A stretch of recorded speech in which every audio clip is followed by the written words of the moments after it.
Welcome back, League of Inches family. Once again, thank you very much for all the support. We greatly appreciate it. And to reveal the curtain a bit, or peel back the curtain, so I should say, tonight it's one that we're filming tonight. I should say, so 8:30 Queensland time, 9:30 New South Wales time. The reason we're doing it is because of you guys are absolutely loving the content, especially the Supercoach side of things. And this is once again a Supercoach special.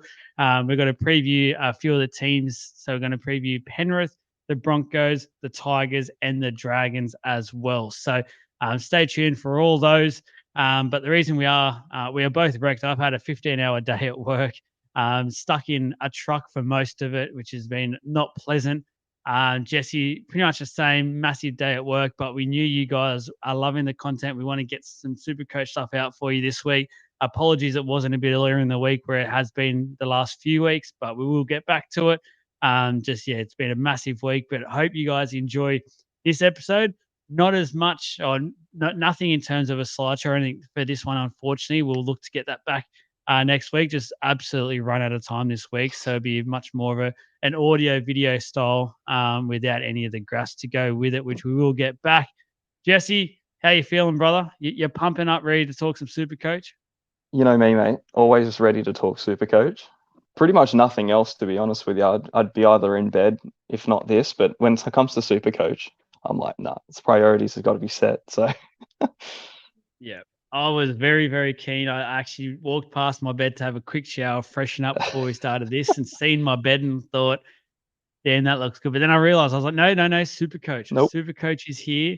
I've that's got it. to go and have a chat about Supercoach, which I'm actually really keen to do. So it has probably sparked me up a little bit. I remember probably about an hour to go in my trip, I sort of got that second wind and I thought, oh, all right, here we go. And just the good thing tonight, guys, I've had that much time to listen to some stuff. So credit to a lot of the podcasts out there for Supercoach, like the Guru, Supercoach, Whisperers and stuff as well, or Supercoach Experience, I should say. And the like. They've all sort of entertained me today, and I've had a lot of time to think about some things for my own team, which we won't get into this episode, but I've already got some changes in place and just really keen to have a chat about this. So first up, let's get into it. Let's talk about the Penrith Panthers. I think first up, it's probably best to go through their first 5 games, and then we'll get into sort of the team and their per position options that we could see for a Supercoach perspective. So obviously round 1, you got the Melbourne Storm. Round 2 is the Parramatta Eels. The Broncos in round 3.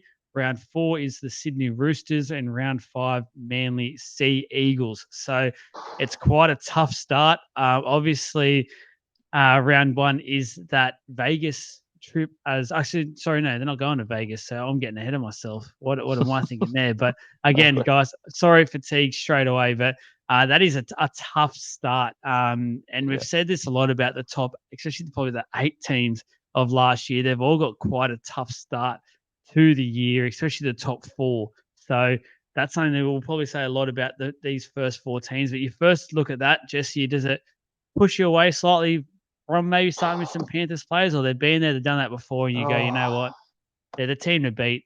I'll put my eggs in there. You know what? If it was any other team but Penrith, you would steer clear in a heartbeat, I think. They're too good a side to let that kind of draw really affect them. Obviously, it's hard, man. That's the most brutal draw for the first 5 rounds I think I've ever seen a team have.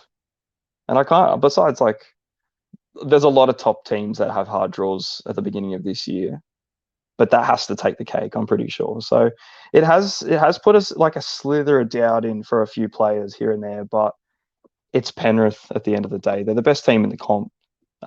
There's a good chance they come away with 5 wins. You know what I mean? Like that's sort of the level that they're at. But it is a tricky one. Like they're going through that change. Obviously, they've had the whole Luai announcement. However, that makes them change in the game style at all. But they've had a few players leave. You know, they lose Crichton. They're going to have to, I suppose they're going to bring players back in, but you don't see them make much moves, players coming in. Like they're not a team that brings these guys in. They just have them there. So that sort of stability might help shuffle around the start, I guess, but it is a hard draw, man. But yeah, Penrith never in doubt, really, are they? So unless it's the Eels, that game's going to be tricky. The one thing I will say that obviously the first game is in Melbourne, Amy Park, but the rest of the 4 games for that first 5 is in Sydney, so they will get to stay in Sydney and play their games. The next 2 is at home, then they go to Allianz and Four Pines Stadium, so Brookie Oval as well. But I sort of agree with you in a way. I was sort of off them to start with, but then I thought it is the Panthers, and they're the ones that are getting hunted, and they have done so now for pretty much 3 years. They've been the best or the benchmark of this competition, and it hasn't deterred them. You've Mm. seen the likes of Cleary, etc., continue to score the points that they do on a consistent weekly basis. So there is nothing that I think will stop this juggernaut of a team, and even that draw, which looks frightening, as you said, for any other team. The positions now, I want to talk about. Obviously, we've opened the Supercoach app. We're going to go through them, sort of not list every single player, I think, because I think that's a bit silly and a bit time wasted. But talk Mm. about certain players in each position that could become a pivotal sort of player for whatever reason for Supercoach, especially to start with. We like to focus on, as you said, generate some cash flow, things like that, and also get the points in when we can and start early. So hooker first up. Obviously, Mitch Kenny will be the starting 9 there. Yeah. Doesn't really do anything. There is a lot of talk about hookers this year, and a lot of people out there saying it's Harry Grant or nothing, and they may have a point. We have obviously both said differently to that, and not saying we don't rate Harry Grant. That'd be crazy. But when we talk about the Storm, you'll hear why. But again, Sonny Luke, everyone got stung by him last Yeah. year. I'm not going anywhere near that this year. Luke Summerton could be interesting if there is an injury to Mitch Kenny, because I think what happened last year, it showed that Sonny Luke wasn't necessarily as high up on Ivan's list as everyone probably anticipated or thought.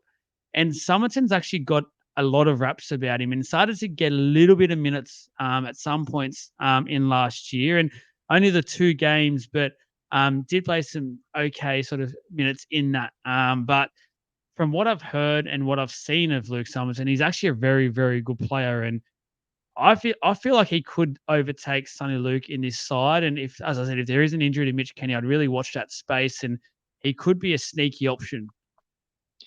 Yeah, hookers never seemed like the last time they had a relevant hooker in that team, fantasy relevant for Supercoach, would have been Coruscant, and to an extent, he wasn't really either. And I suppose it's one of those positions where you do just get Grant in, don't you? Obviously, Yeah. if we had an unlimited budget, Grant would be in the team, and that's kind of where we've spoken about that plenty of times, man. It's just the run at the beginning, the price, da da da da da. There's so many reasons to just go, maybe I'll just hold off for now. But inevitably, you are going to get Grant in your team and you're going to run with him for the rest of the year. And the Panthers just don't have that position for the hookers. You can't look at any of the 3 options in the app and say, these guys are going to be even cash generators. You know what I mean? Like I think that was a lot of people's intentions with Sonny Luke last year. Even as the bench hooker, and it was just one of those things where it just never happened. And I think the fact that it hasn't happened yet, it's not going to happen for Sonny Luke. He's not 20 years old. He's not coming up through the ranks. I think he's 28 or something. Like Yeah. yeah, and it's deceptive too because he looks like a kid. Yes, he So does. like Kenny's got the spot. It's going to be one of those things where he's just a tackle bot. He goes out, does his thing, gives it to Yo and gives it to Cleary, and then they just do the rest of the play because that's where it's all generated from, realistically, between the 2. Obviously, when Coruscant was there, they had that outlet too, which was really good for their attack. But it seems like Sonny Luke kind of disjoints things a little bit. Yeah. Whether or not that's the reason why he hasn't got the run that a lot of people would want him to get, because I can see him being good in another team. That's the thing. Yes. I could see him being that sort of like Damien Cook, Someone like the Dragons. like Tom Starling, or Dragons. somebody where like he's got the frame for it, but he's quick and explosive. But it's different to how the Panthers are set up for it, and it kind of breaks them up a little bit, and it's not really what they need. Where Kenny is a tackle bot, just go out, do his thing. Admittedly, missed tackle bot, but it's effort, it's something. So, not a position where you look at any Panthers players, unfortunately, even as a I agree dead there. spot. Yeah. I think Yep, it's a I short-lived agree. little segment, this one with the with the Penrith hookers. So Um, Front row forward, we get into now, and again, I nothing really excites me, to be honest. Look, I love Fisher Harris and Leota as players, but I just have never thought of them really as a yeah. super coach player. Um, Lindsay Smith next up, not really, and Matt Eisenhuth. Maybe if you're looking at but for mine, Mm, Eisenhuth, even if you were looking at that player to step up for Lenu, he's just priced a little bit too high for my liking to even entertain that thought. yeah. Yeah. For 362, for a chance that, he gets a small stint, it's just too much considering who else is around there that he's going to be at least locked into something half decent. Um, Besides Fisher Harris, who was probably one of the best props of the year last year, it doesn't translate.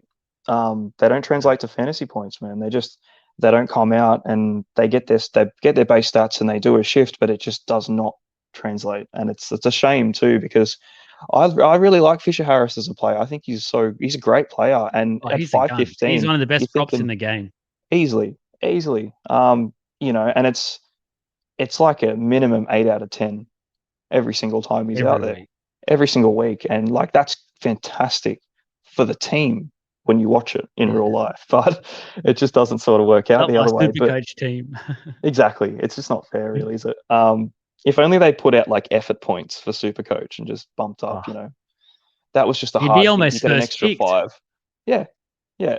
But at 515, I suppose it's not a bad price for a 50 pointer every week. You know what I mean? Like he's priced at his average. And the thing is, like, he's not going to really dip from that. And I don't think he's going to climb from Mm, that. But if you just had 500K to spare and you really wanted to put into a forward and you love Fisher Harris, then like you're going to get a 50 out of him. And that's kind of the yeah. upside.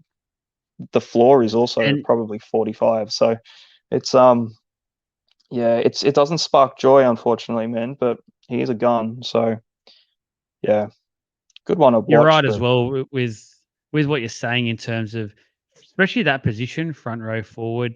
I think it is a position where a lot of people just say, you know what, if I can get someone in there that's not going to cost me an arm and a leg and get me that 50-point week to yeah, week, you know what, I'll just take it. Like there's yeah. a lot of people out there that will do that and put their money elsewhere in like the halves, 5/8s, fullbacks, and even to a certain extent your wing centers that can really Mm. get that high ceiling. So if that's the sort of style of player you are for Supercoach and want to start with, maybe it's not the worst option ever, but at the same time, I still think there's probably some cheaper options Yeah. who will get you around that 50 mark that we will talk about in future episodes, and we've already talked about. There's one at the Dolphins, which sort of is hitting me on the head at the moment. But Yeah. um, let's go second row forwards because I feel like there's a little bit more talking points when it comes to this one because Isaiah Yo, let me just say right now, he was a sneaky player last year. Like, if Mm. you had Isaiah Yo in your team, it wasn't one of the Fafitas, don't get me wrong, but an average of 69 last year, like he did his Yeah. job if you picked him up, and he was pretty much a pod the whole year. I don't think that I've seen many teams at all that had him. So, and for 700K, if he can get you consistently that 70 sort of point mark, I guess it's a sneaky pod play. Like Penrith, you always know are going to be there, as we've said, even with the hard draw. Yeah. At 700K, he doesn't have the upside I would want. Mm, Compared to like a Nakora, you know what I mean, who's right there at 700, who's going to bag tries pretty consistently, playing in yeah, that team next to Hines, and he plays next to Cleary, so you can't knock him for that too, but it's not his role. It's not his thing. He's very much a ball player. You see him every time, like a second he gets the ball, like it's like time slows down for him. And he's able yeah. to just look around and just suss things out and go, okay, yep, sweet, here it is. And he plays the 80 too. Like it's just there's not many players that can do what Yo can do in the game in general. Again, it's a high price, but his average is 70. You know what I mean? Like he's going to do that. He's also going to play all the minutes in the world too. So for that, I suppose it's a good safe option, but you're playing with a lot of cash when you're talking safe, and Mm. I'm not about it really. I think for what you're going to get for Especially early 700, on. yeah, 700's a lot to spend early on for very little upside. You're buying him at his average, like that's him. You know what I mean? I don't know where his price fluctuated last year. There was probably half a reason why he wasn't heavily owned too, considering who else was around that point. Like, um, you had your Fafitas and you had your Olakawatus and all those big guys as well. And I just don't think there was Oh, room good. for people to have Yo and Hopgood, obviously. So you had, you had a very similar sort of player in Hopgood too, when you think about like the position and the work rate and all, but um, obviously not in ladder position and the rest of the relevant stats that matter out of the two Yes. players there. But I just don't think it was much on the priority list. He was 10% owned last year, at the end of the season anyway. So uh, it's a lot, man. I don't see it being much better than that, to be fair. Like he was banging out his highest score of the year was 91. And his lowest was 43, but that was in the midst of Origin and the work. So um, yeah, for the price to have the top score of 91 and all the rest hovering around that 70, it's like if he was 100k less, you'd throw the idea in there, it'd be tempting, but I just don't think the upside's there compared to the other guns at his price. But it doesn't take away from the fact that he's a weapon and he's a great player in a great side, and a lot of it, does pivot around him too. So um, again, I think it's one of those. Is he super relevant in fantasy if you're not playing for the base stat? Specifically in the beginning, Oh, he's one of those guys where if he ever does dip, which I can't see happening, it might be worth a shout. Um, because any sort of dip with him is going to be temporary. It's not going to be something where, and I think you know, sorry, I go. think this year as well, with what's around other clubs and this position, how it looks like I'm going to say 90% of owners of Supercoach teams are going to go this year with the mid range sort of Yeah. mid to I'd say slash cheapish players. Mm, Um, I just don't think because I think most of those players will be able to do like won't be able to average 70. Don't get me wrong, that is then no one's hop god. Let me get that straight, but they'll be able to get you at least probably a 55, 60, and you're spending 300 to maybe 400k less. Like, it yeah. just sort of It's seems like, especially as you said at the start, you don't want you're not signing up for Yo, I don't think.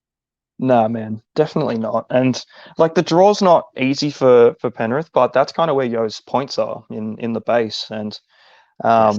that's not going to change. I think even you probably come into round 1 to 5 and he's averaging 70, and you just expect it. But that sort of cash is so important at the beginning to really divvy. And if you're going to look at the price that Yo comes in at compared to Olakawatu, who has the attacking upside, fair enough, he doesn't have the same base, but the ceiling's much higher. He's actually 5k cheaper. So for that alone, I would think you go for the attack, because you're still going to get a 50 to a 70 out of Olakawatu as well, but the potential for a higher score is there, because he's going to go over the line a lot more frequently than you are going to get out of Yo. And for 5k or 6k more, you get Nakora. So you're hovering between two very, very lethal edge forwards that are going to score tries majority, not if not, every week. It's not going to happen every week, but they're going to get them consistently here and there. And then you can just come down a little further, and then you've got, Eli Katoa. And if you want to talk about a hard draw, the Storm are up there too. So okay, base may not be there, which he really excels in, but the ceiling's higher. So at the beginning, I just think, yeah, for the amount of mid ranges in the second row position, for the upside that you can get for less, it sort of steers you away from getting Yo. And I don't think, I honestly, I haven't seen Yo in anyone's team um, at all in any page. So yeah, he's a great draft pick. He's a great option for most formats, but I think at the end of the year, when you look at the overall scores and you think, wow, Yo, man, he averaged 69, scored this many points, it's fantastic. But it's the same every single week. And safety is fun to bank on, but it also doesn't, it's not going to, Nah. blow the lid Not gonna off. get you So the KFC bucket and absolutely 40k and not. whatever else there is out there. Pair of So socks and a no thanks to voucher, playing no safe. chance. No, Nah, thank you. nah. Look, we've seen Zach Hosking leave the club, so that's Yep. definitely ensured Sorensen and Liam Martin are your starting edge back rowers there at Penrith. Sorensen doesn't really entertain me, even though he ended up having an average Oh, of 66 last year, which he I might be haven't. one. I know where you're going to go at here, and you love this one player I who's about this price mark that you love, but also look at Liam Martin, who's 80K cheaper. yeah, I know he averaged 8 points less last year, but I'd also argue he played when he did get to play last year, he was busted. I don't think Liam Martin was fully fit at all last year, and he still nah. played some quality football that he did, but he just didn't seem to be all there. If I was going for one of them, I'm probably going for Martin, but I feel like you're about to tell me why Sorensen's the option.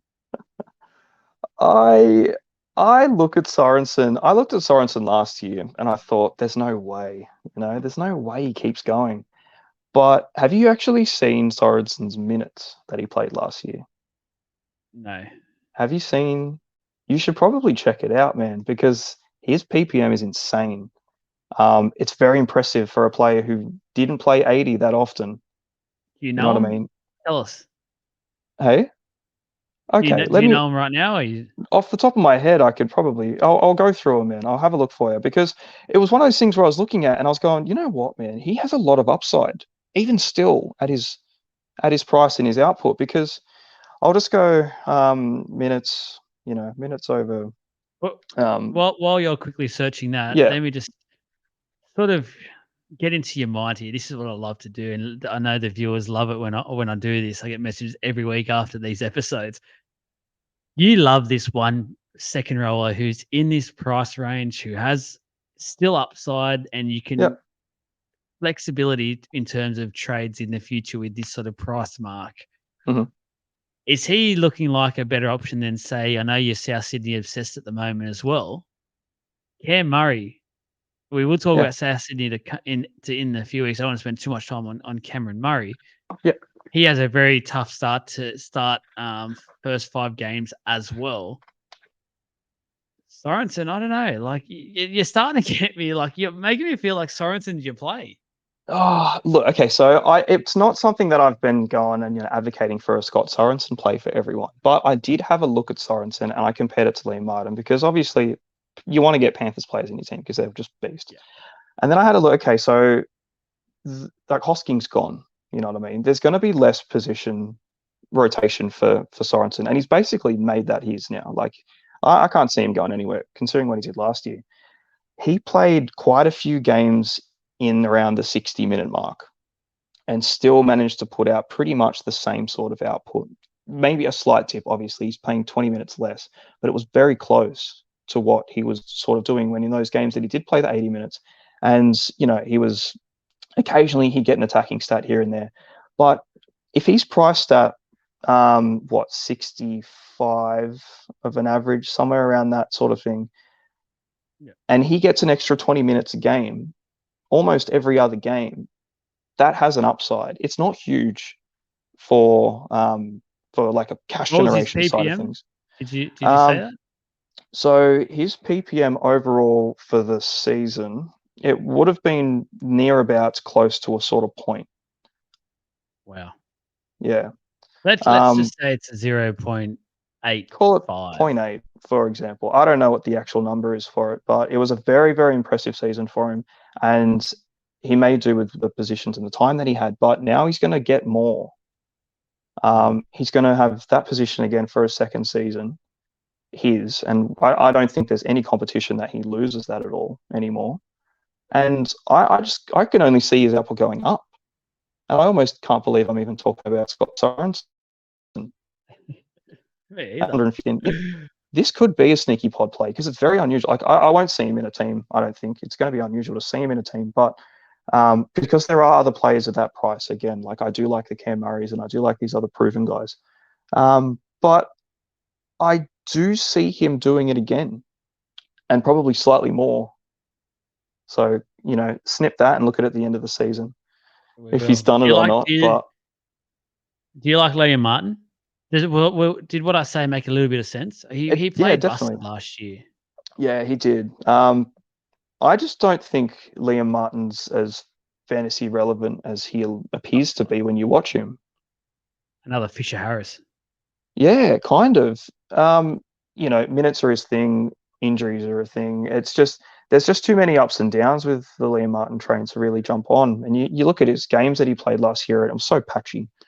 A couple here, then a few weeks off, and then another game, and then another couple off, and another game, and reduced minutes between the two. Whether that was just last season, and this season he gets a straight run and he's just killing it every single game, not rotating as much because like they are losing the depth in that position to be spinning them all around. But I think Sorensen still puts out more than Martin does. Yeah. And he doesn't have origin, you know what I mean? Like he's one of those players that, especially in the Panthers side, when you are going to lose half the team, if you plan on running with him, he doesn't go anywhere. And I see him playing basically every game, barring any injuries that he hopefully doesn't get, with a higher output than he had last year. And it just makes sense when you see what they've got to work with, to what he did, and to where it could potentially go. I could be completely wrong, man. Honestly, it's a very unusual look, but it seems to me that it may not be half a bad shout to see him in someone's team. And it's a great pod too. Like if he keeps going, then like it's fantastic. It is. No one's going to have Sorensen, man. Yeah. And a lot of people missed the boat on him last year because it happened so fast. I didn't even look at him by the time he was max price, and I thought, Jesus, that would have been a fun ride to be on, man, because he was blitzing it. And by the time it was one of those, it's like, oh, is he going to keep the spot? Players are coming back. What's going to happen here and there? And he's like, no, he's actually going nowhere, and he's already max price, and you've already missed the boat. So, keep. It's only early in this episode, but you're playing up to our name. You're growing by the inches at the moment talking about Sorensen. I can literally see your desk rising up slowly. Yeah, it was shaking. It is violently. I've never seen someone so excited about Scott Sorensen. So, Scotty, you've got a massive fan in Jesse, and let's see. I'm interested to see how this next couple of weeks pans out and see if you end up with Scotty Sorensen. By the sounds of it, he wouldn't even be a bad, maybe sneaky draft play. Maybe I think he'd be an exceptional draft play for someone, genuinely. And this is where you can kind of make that same comparison where you go, all right, for Supercoach overalls, possibly not, maybe, just because he's so focused on making that cash. But if you're playing head-to-heads, you're playing draft, I see him as a fantastic pick. I really do. And I think you might be able to even get him maybe a little later than you would expect. But it could be good. It could be good for him. And then, who else is going to compete, man? Liam Martin and them two are fine. Luke Garner, I didn't see much of him, trying to wiggle his way into that position, and I don't think he's going to. I think a lot of the attention was around Luke Garner actually nailing that spot in preseason last year, and it didn't happen. And then here he comes. Old Scotty comes out. Not interested. Cleans up. But it's one of those, again, where you look at the rest of their options and just none of them really stand out. Hosking was great last year. I was straight onto Hosking the second he looked like he was going to be in that team. Got in there before every price rise and made advantage of the very early points that he made, which was huge. So, could be potentially great at the Raiders now that he's signed for them. If he gets a look in, I hope he does. Because he's at that 500 as well, and 80k less than Liam Martin. I think the output's pretty similar for that position, but again, different team. We'll have to just see what happens there. But yeah, it's either, if you want to roll the dice on either of the two Penrith edges, go for it. But still a little pricey, I think, early days. I agree. Yeah. There's pretty much, you've already said it. Scroll down the page. There's not too much more that interests me. Like, I don't know. There'll have to be absolute mayhem for me to be interested in Tyrone Peach, even with a centre wing duel. Eisenhuth, we've already spoken about in the front row forward. You just mentioned Garner. The only one that sort of tempts me a little bit because of his price tag is Maverick Geyer, who I've been hearing so far is looking like he will get a 17, probably the 17 or the 16 jumper. So off the bench, maybe getting that Lenu type role in minutes. So if he's getting that, he's going to make us some cash. So if that is the case, I'll probably jump on him as my sixth choice in the second row forwards. just basically because it's his bottom dollar, and will need probably a couple of those who actually get me some kind of cash generated there, and go from there. But I'm not anticipating him to be like a Hopgood or set the world absolutely on fire. But he'll be someone that can maybe get us 100K or something. It might be a slow burn, but it could be something. Yeah, I think it would be a very slow burn. I don't see the bench forwards in that team ever really turning over too much. A lot of their attention is focused pretty heavily through Cleary, through the wingers, the centers, the back line, Edwards and the like. So the forwards kind of just do a shift in for Penrith. They just do a job. Not a great deal of cash up, I suppose, Sorensen, but you're not going to expect it out of Guy. And I've seen so many people talking about him too. I think he gets that bench spot. I think he does. I think if he's, whether or not that's enough of position for him to get onto, considering the team that he's in. If it was in a weaker team where he looks like getting more of a run, possibly for that cashy option, but in a very, very good side, like well-oiled machine like Penrith, he's going to come in, do his Lindsay Smith kind of thing, put in the effort, and then obviously come off. So it could be good. Like his bottom dollar, there's very little risk. You just hope he sort of makes that coin. But then you can make the same thing with like Liam Henry too. We've missed him in the front rows. He's another one that I've seen getting a lot of raps about getting into that bench spot as well, possibly for that Leniu position. But now that Hosking's cleared off, these two guys can make their way into it. Whether or not they choose these two over going for a Garner or an Eisenhuth, or players that have played, first grade proper NRL footy before, and they've gone out there and done that run. They might want to blood them a little first, and you might be getting some red dots to start, but I don't know. It's not the team that I would look at for forwards and go, yep, that's a great cashy option, unless you think he's going to make it into that team. So, I've tossed him around into teams too, but again, you're only playing with that bottom dollar figure. It's the only reason that you're picking Guy out of anyone else is because, okay, one, he's bottom, and you've just seen his name more popping up than others. So it could be one of those kind of situations where, come around Origin period, he might even get himself a run, which is that kind of slow burn. If you're starting with him, it's going to be a long time before you probably see him get a proper run.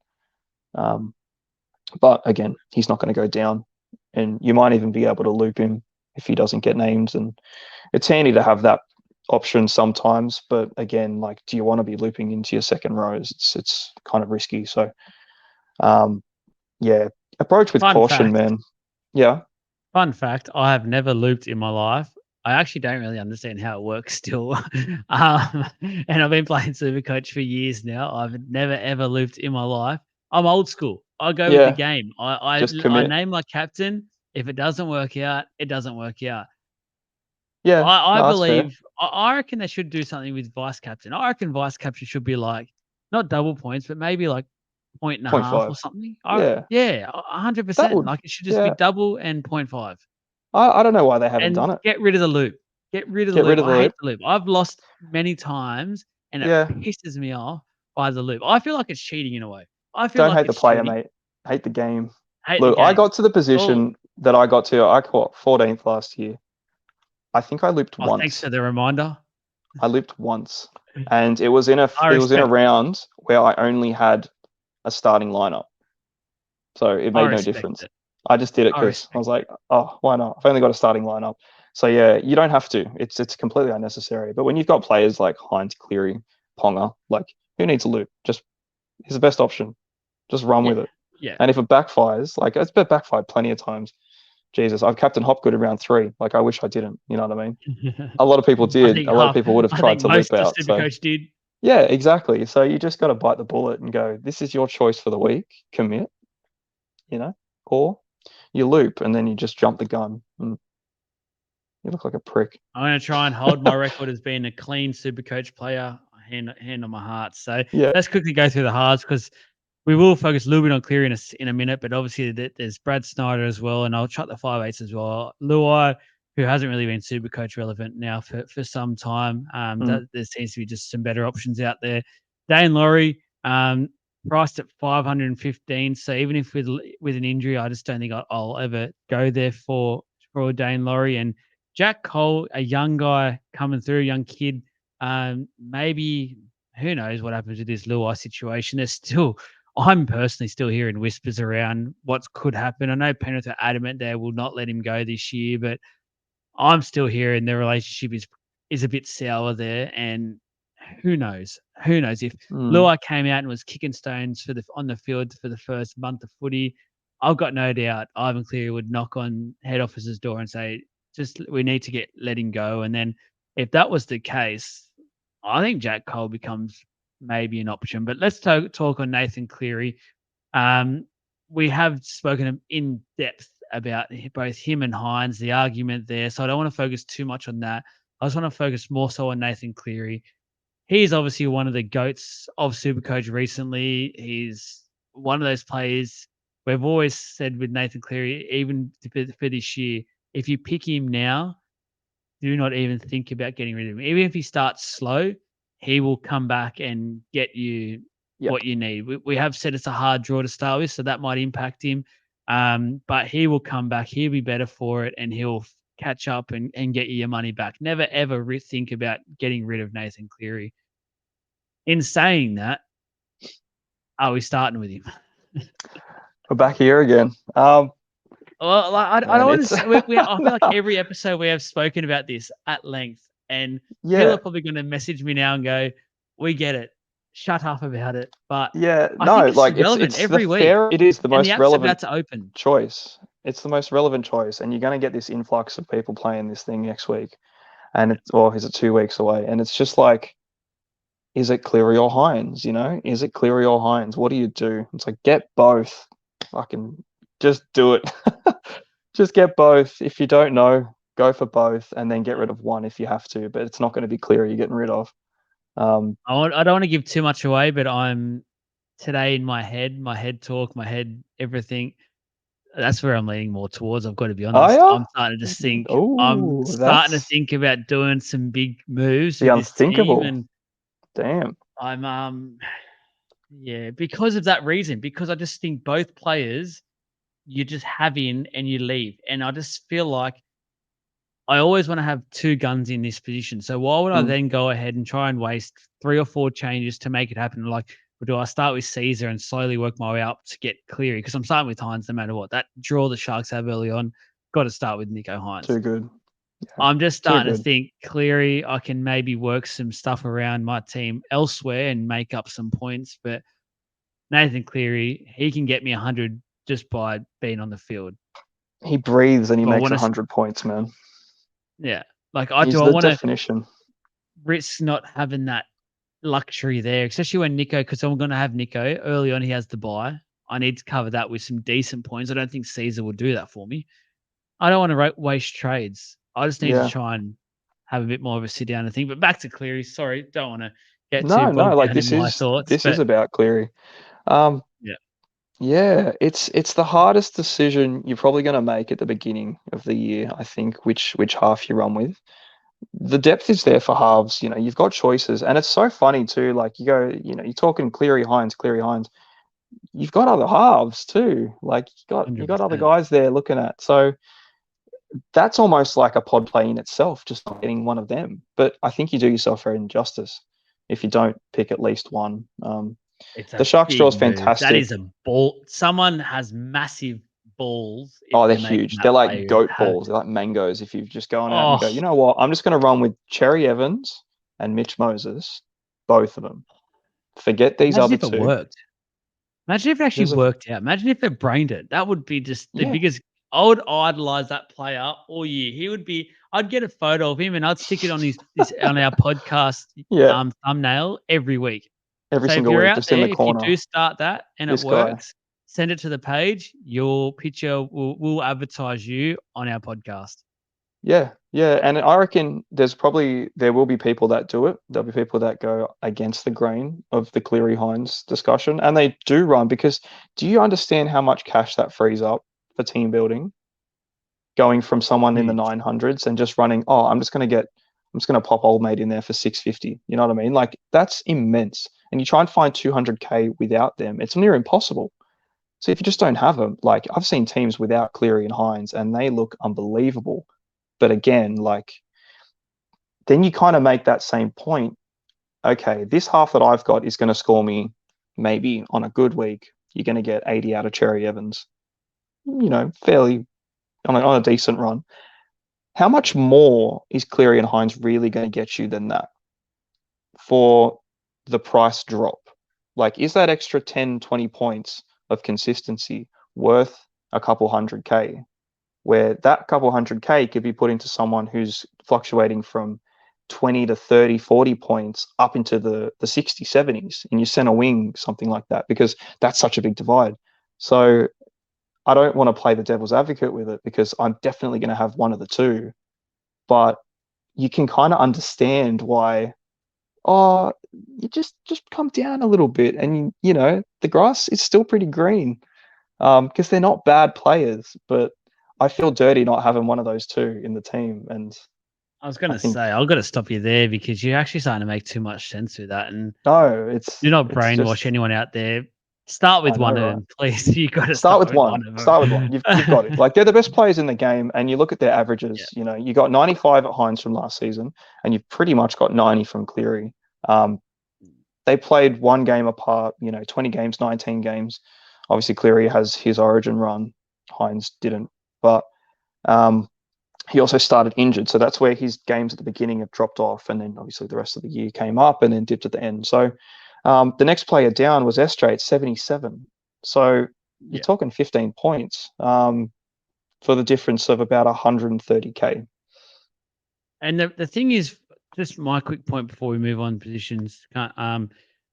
If you are thinking of starting someone else, and my tactics early on was try and play up to Cleary, I also feel like it's going to be a lot harder to do that early on because we've seen in the past super coaches a lot of the points early on, especially in the halves, are a bit lower than what we expect. So you'd be waiting and playing a bit of a longer game for Cleary, and by the time you probably can get him in, because let's say your Cherry Evans has made that money that you need to close that gap up or something, it's probably already almost Origin time, and you're thinking to yourself, I don't really want to get him now. It's going to be a waste. He's going to miss the next 3 or 4 games. And you sort of stuff yourself. That's why I think more and more in my head, I feel like I have to start with the two guns. But anyway, I don't want to give anyone too much away because me and Jesse are going to reveal our teams once again, and we're going head to head this year. So I can't give him everything. He needs to catch up to me. Remember, I'm just center trying to wings. muddy I the feel waters like for you. trust me, I've muddied my own waters many times today. So Yeah. I've actually lost thought of what my team looks like. Look, I want to start off first by the center wing saying there is some temptation here for myself, and there's a player that's more the temptation, which is a player I think is just a must. I think he's one of your first you put down in Talon May, who I think is just going to be an absolute. When we talk about cashies and increasing your cash flow early on, I think he's one of those must players because we've seen when he had that first full season, I think he averaged in the mid 60s or something. Like it was one of those Jeez. seasons is ridiculous. And that was coming off debut pricing. So it would have been fantastic back then to have him. I think a lot of us did. But even now, starting at 458k, if he can get close to that sort of average, even if it's a little bit less, he'll still make us 150, 200k, something like that. And Mm. that's just, you've got to be all over that one. Yeah. Taylor May's a lock in. That's an easy one, really. I think you're probably going to see him in everyone's teams realistically. Taruva last Rightly season so. started out quite low, and compared to Toto, man, Toto's, in my opinion, probably the best winger in the league. I have a massive man crush on Toto. I've had teams named after him. I've drafted him consecutive years. Like if he could be Diro, and I'd probably still look at him. But I think when it comes to just positional play, you don't want to get caught up with too many in the same team. Just naturally, it's just one Hold of on a those things. second. Hold on a You take the second. risk. You've mentioned Toe. Now, I've got a point about Toe that I want to make to you before you say maybe not so far. I actually think if you're going to go a high-end center wing, I'm actually starting to like Toto. And I'll tell you why. Because Crichton's gone, and we all know Crichton has super glue on his hands and did Does. not like to pass at all. Yet Toto finished the year last year with an average of 70. Hmm. And I can't look at all this stuff. I don't know how you guys do it all. I'm very fresh with all this stuff, but I can guarantee you a lot of that was just from his base work and him just doing his yardage and the like. He's not a noted massive try scorer, but that was because I think Crichton was inside him and would always run the ball or score it himself. That changes up this year. So he'll have his work still. I think there'll be an increase in tries. Yeah, it wasn't I a big think year Toto for is him a play. compared to where he would sort of come in at. But again, like he would just be popping up 80s, 100s, 110s. Mm. Like it wasn't very hard for him to do. And Seemed like a quiet year. yeah, it was a fairly quiet year considering like Yeah. Toto's standards in general. But he still scored huge points and Oh, massive. just massive. And the guy's a beast. I love him. I think he's fantastic. Um, I suppose at the price point 730, you're going to look at that, or 720, I think he is. You're probably going to get a lot of people going for the centers that kick just to try and bump that up a bit because he obviously is relying on it. But the guy is like, he eats meters for fun. Like I remember a couple of years ago, he was running like 280 meters average a game. It's like, that is absurd. This guy's a freak. And like they called him a pocket rocker, but I'm actually pretty sure he's a bit of a beast. He's quite a unit. So, he's not very short or anything. So I don't know where that sort of come from, but um, he's not that expensive for what you're going to get out of him. But again, like you're probably getting him at his, if not his highest price, close to it. Like you're not getting him to make any coin out of him, but that's not the point. Like you're getting him to score bulk points. Isaac Tungo's only a little bit lower than him too, and he had a really good season. Again, May's such a big drop down from those guys, isn't he? Like you look at the rest of the Panthers center wing spots, and you think, okay, there's such a gap between where May is currently priced at in like the 45s kind of average to what they all score. Like all of them are up there. Even Peachy was up there, played 14 games, averaged 57. That's a lot of point upside for Taylor May to climb on. So it's one of those must-haves, I think, when he gets in there. And I think he's only going to complement, who he's playing next to. But I think I just glazed straight over to Ruva. He started obviously quite low last year. Not a massive output for him in the season. He had a good year. He did a pretty good job for what he'd done with. And then at the end of the year, he averaged almost 51. I mean, better than most. And now he's priced at Most got rid of 518. him. Me Yeah, included. exactly. Like you get him in I got there and you over just him sort and of, then he started scoring. yeah, a lot of people did. And, fair enough, made a decent little cash and, it was a good little payout at the end of that one. But again, you could have just kept him and played him. So I think May's going to be a lot of that. I think May's going to probably carry on that similar to Riverroll. He might even get back up into the 600-700s at a peak. He might get a really low break even and then just pump this huge try line score again and think, okay, this guy's going to make really, really big coin. Whether or not you move from Taylor May into a Toto who might be more consistent or you just keep riding the wave, there might not be a reason to get off him, but I think everyone should probably have him at least to start. And then, run the risk of doubling up on, it's never a risk to say run the risk, but get two Panthers edges, a winger and a center, because, one's probably going to help the other one. It's a nice little double up play, but it's a lot of coin to spend on two of them because they are probably, well, any of those top two between Toto and Tungo, they're one of the dearest center options you're going to get into with. So both going to give you massive points, but I think Toto's got to be the play if you really want to get into one of them for the bulk coin, definitely. Last player to talk about in the fullback position, Dylan Edwards. And I know first up in our initial conversations around this, you didn't mind Dylan Edwards as a play because of the consistent points you will get. He's obviously not a Latrell. He's not a KP. He's not a Drinky. He's not going to get you the one. Or look, maybe he might. You never know what's going to happen this year. But I'm fairly confident he's not going to get you those massive, massive ceiling games that those guys can get you. But what you'll get from him is that consistent 65-ish sort of point range, and he could plug a hole. Maybe you can't afford to go all the way up in that 700K, he's 705K.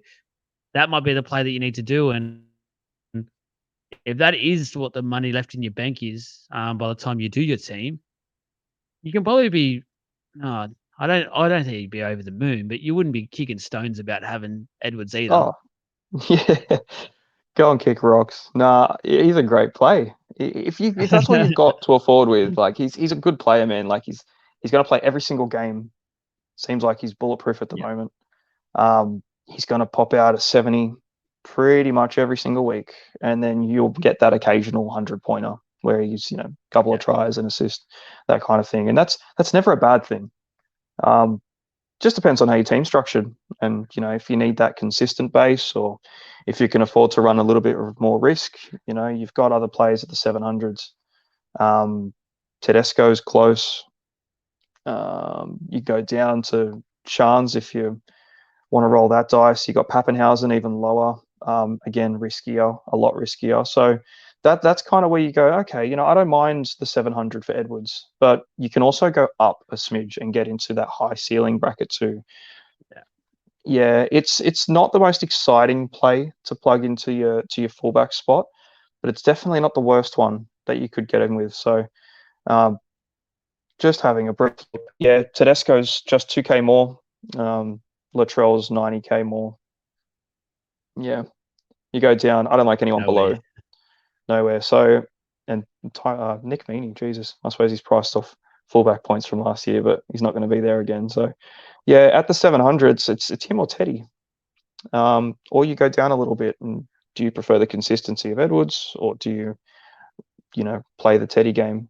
He's got that massive ceiling again, but he's been on the decline for 4 years, just casually going down and down. So, could be another year for Edwards to just hold it and keep going up or keep running it. But he's a great player. He's consistent. He's reliable. Sometimes that's what you want in Supercoach. You want consistent and reliable. And you might be a late season kind of thing too, where you're like, oh, I don't have the trades to be messing around too much, and I just want someone who's not going to mess me around. There's your Edwards, because there's not a lot of others. Gutho's in the same position too. So you can make that 100K between Edwards and Gutho for consistency and reliability. I think Gutho's probably got a bit more upside attacking wise because he seems to be everywhere. But you also at that sort of really, really high ceiling of Walsh, Turbo. But then you've climbed up, or you're over 120 odd K plus on what Edwards can do. So if Edwards can increase that ceiling, if he can get that attacking game really dialed in, just a try here and there, it's all he needs. He could push himself up a bit higher too, and that's where that 700 might be really appealing, because he's doing what the 800, the 850s, he's doing what they're doing, and he started off last season doing exactly that.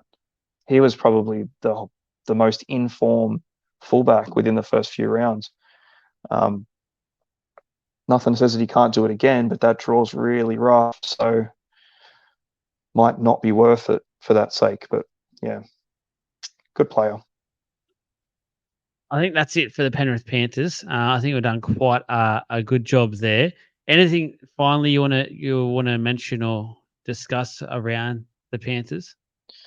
Don't let the draw steer you away from choosing the value in them. Obviously, we covered the value, and there really doesn't seem to be a lot of actual value outside of Taylor May, because the team is so structured and they have been doing the exact same thing for the last 3 years. You know exactly what you're going to get out of them.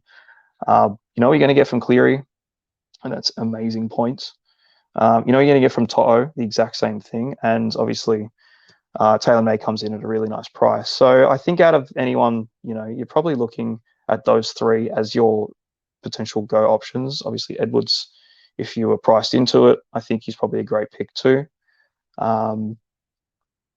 Just pay attention to the forwards, I would say, at the moment. Maybe a few of them are a steer clear, but just keep an eye out on what happens with those two, the Henry and what's Gaia. Henry and Gaia as your bottom dollars. If they can get in there and they look like getting a 30-minute stint, they're only going to go up in price. So great cashies at the minimum price, and their elite tiers are elite. So if you can afford them, get them.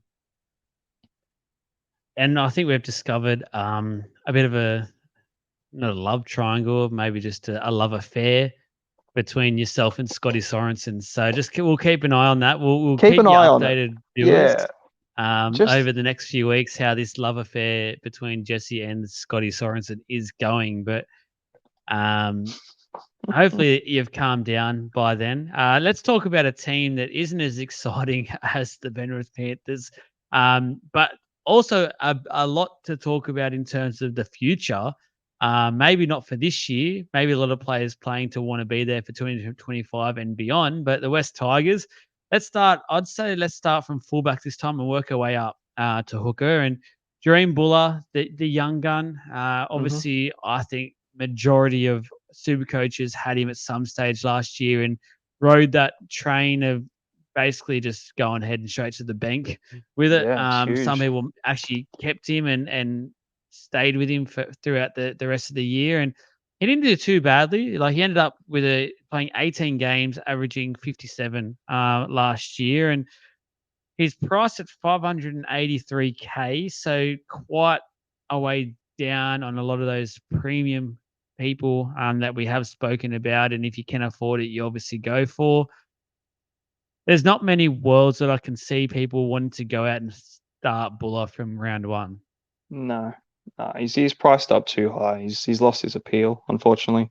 We've only got 2 spots to put a fullback in, and you're not going to put Dream Buller in there anymore. But yeah, he was one of those guys that last year you jumped onto immediately, and you rode him all the way up to about 700K, and then you sold.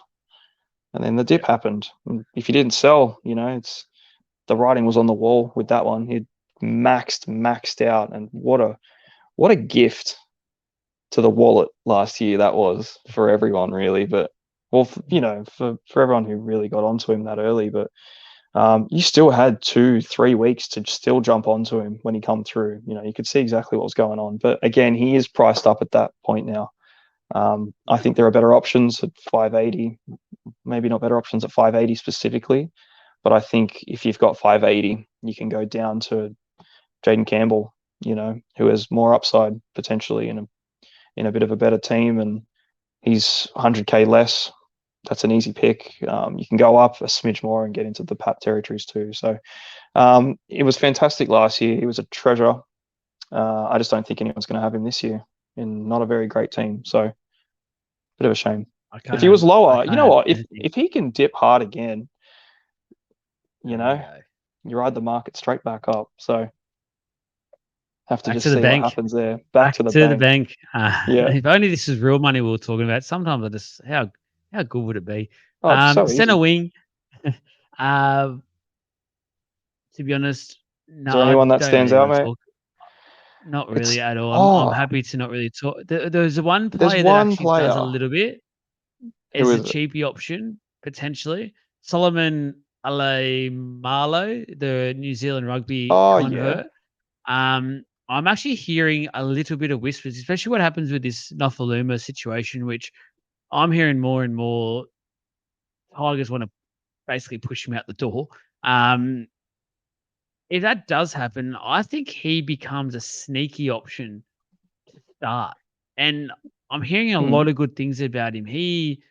Personally, I haven't watched any of his highlights yet. I am going to get around to it to know what all the talk. I'm just going off what I've heard from people, but apparently there is some options there for him to be a player, but that's all that gets me excited. I don't know who you're talking about, but nothing else gets me. I was talking about Alexander Lobb.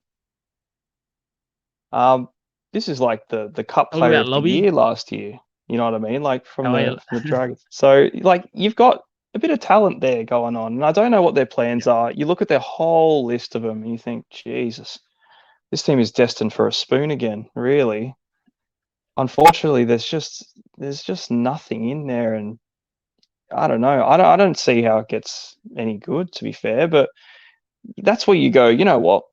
What do you got to lose? You got these players. You got a lot to lose. Well, they're not going to get relegated, so that's one thing they don't have to worry about. Yeah. Oh, I if mean, they I thought you meant as a super coach. I was like, no, Oh, you as got a like a super lot of coacher, no, points I'm to talking about the lose. Tigers. No, as a Yeah, super yeah. coacher, you have a lot to lose. Don't do it to yourself. It's not worth it.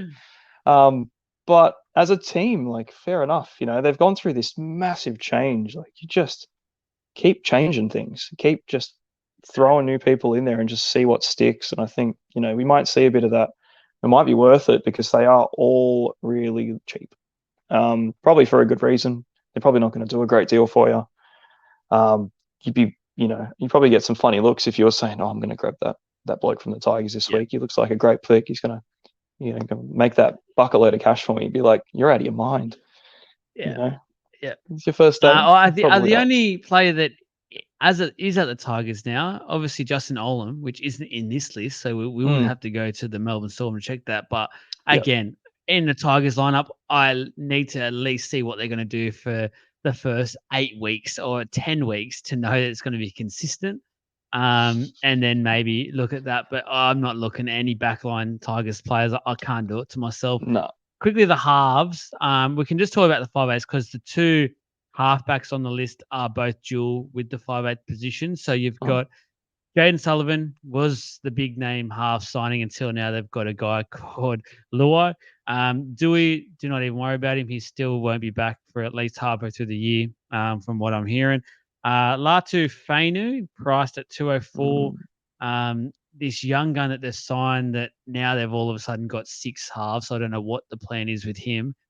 Lockie Galvin is a freak.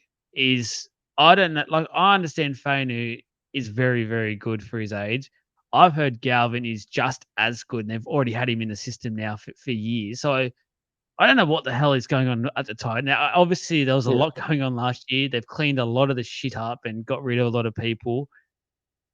There's some good young players in this lineup, which we just talked about with the back line as well. They're not Supercoach relevant. They are not Supercoach relevant at all. not yet. Maybe Galvin at the back end of the year, if they go, you know what, let's just build up for next year, for 2025. Caesar's gone.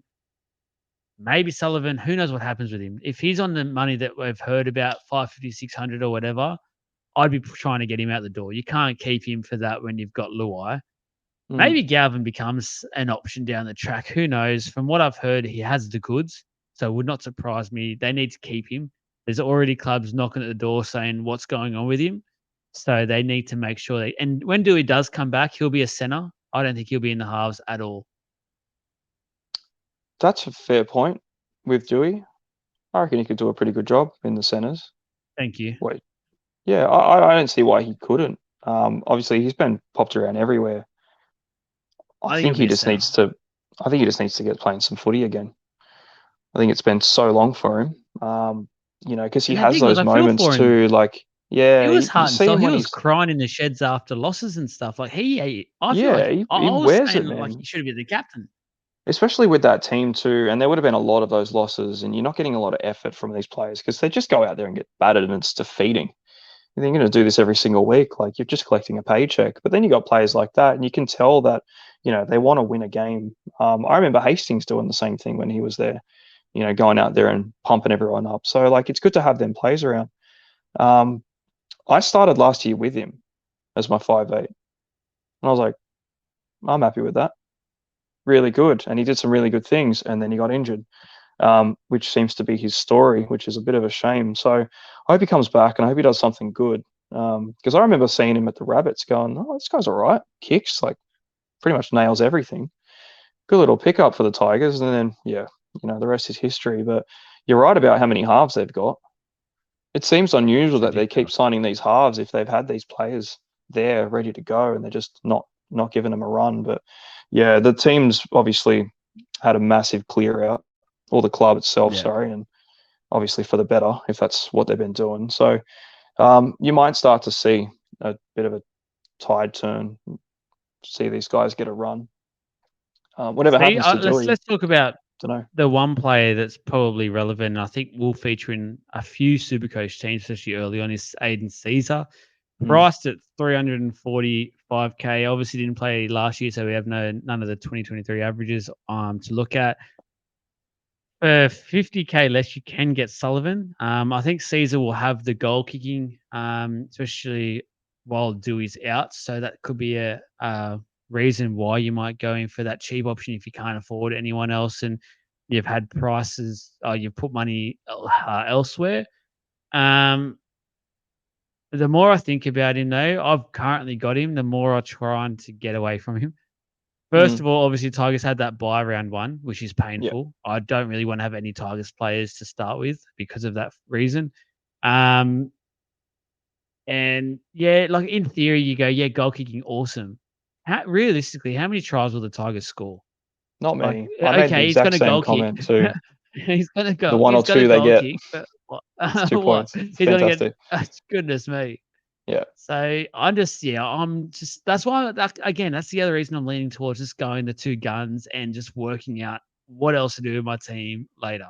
Yeah, I can understand that.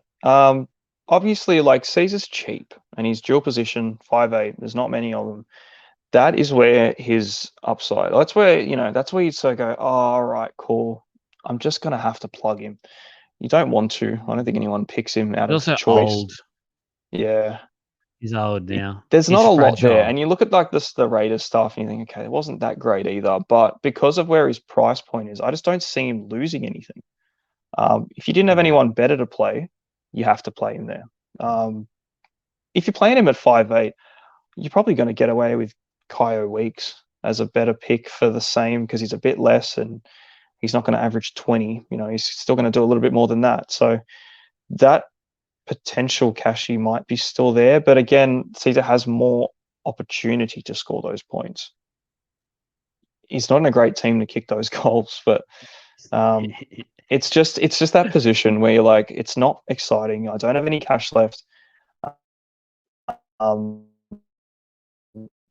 the it could be down to what you get out of the involvement, the kicking, the fact that he's a starting half at 345. So there's not many others around there, and that's the only reason. I don't know if I'd pay 50k more to get Sullivan though.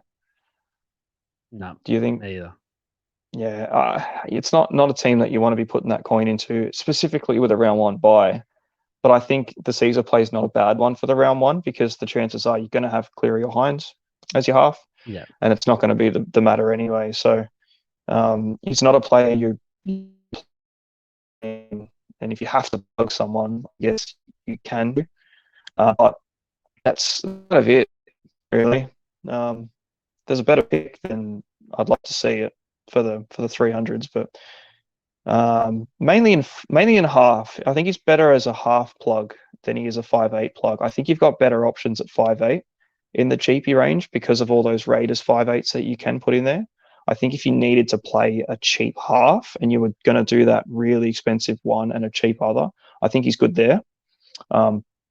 Mainly because there are cheaper 5'8s that you can get than Caesar that are probably going to do what he can do. So yeah, I'd be putting him at half if I had to, and I have got him at half at the moment. But again, yeah, I'm trying to find every way to get out of it. Still haven't found Yeah, one. I am in the same boat. Second row forwards, there's a player who I know has been on your hit list. Mm-hmm. The viewers are really interested to hear if he is still in your hit list. I know you like when you did your team reveal, you ended up moving away from him. That's Isaiah Papali'i. Yes, I still I. can't see it. I just You can't wonder see it. what you can see. Yeah, I still can't. I It's the am Tigers. running I don't off. want to be too negative on the Tigers because to be honest with everyone out there, I'm actually really excited about watching what happens with the Tigers this year, and I think they will improve. I don't know if it will be early on. I think there's got to be a bit of time when Benji puts his full footprint in this Tigers team. I know last year there was talk that he was doing most of the stuff, changes in the back seat, but he still wasn't the coach doing everything, overlooking everything. This year he is, and he's got Yeah, the boardroom fallout, which is now dealt with.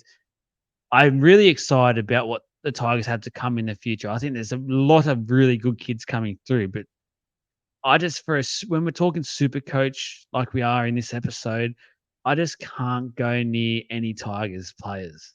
no, it's a fair point. Um, they're the Spooners, man. You're not going to get massive points out of the team that's getting Yeah. smacked, so you just avoid them. I really like Isaiah Papali'i as a player. I think he has obviously played his absolute god tier footy at the Eels. Went into last season priced out of his Eels form. Obviously, just didn't replicate it in a bad team. It's going to happen.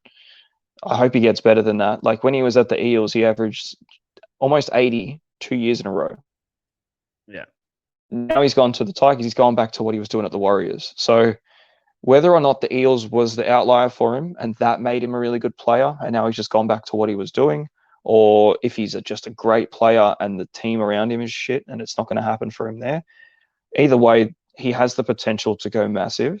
You could be, if you're banking off losing a player in round one that you're putting 560k into, a guy that was priced at 830k the previous year to start with. So it's huge, man. Like his upside is out of control, but he doesn't have the team to factor it in. Like he's playing next to Dylan Brown for those 2 years. It's like, of course he's going to get a great ball. Like he's going to go over. But it's not to say like the second row pairing for the Tigers is probably one of the strongest pairings you're going to find in the comp, which baffles me sometimes. And you think how bad they are. Like for what they can do in a good team. Yeah. When Bateman was at the Raiders, world beater, insane. Like this guy was nuts, come out of nowhere and just cleaned everyone up. Really, really good, even for fantasy too. Fantastic. And I think he was dual center when he come through as well. But then you got Papali'i as well on the other side. You're thinking, Jesus Christ, this team has so much potential to just be good. And they're not. What are you doing?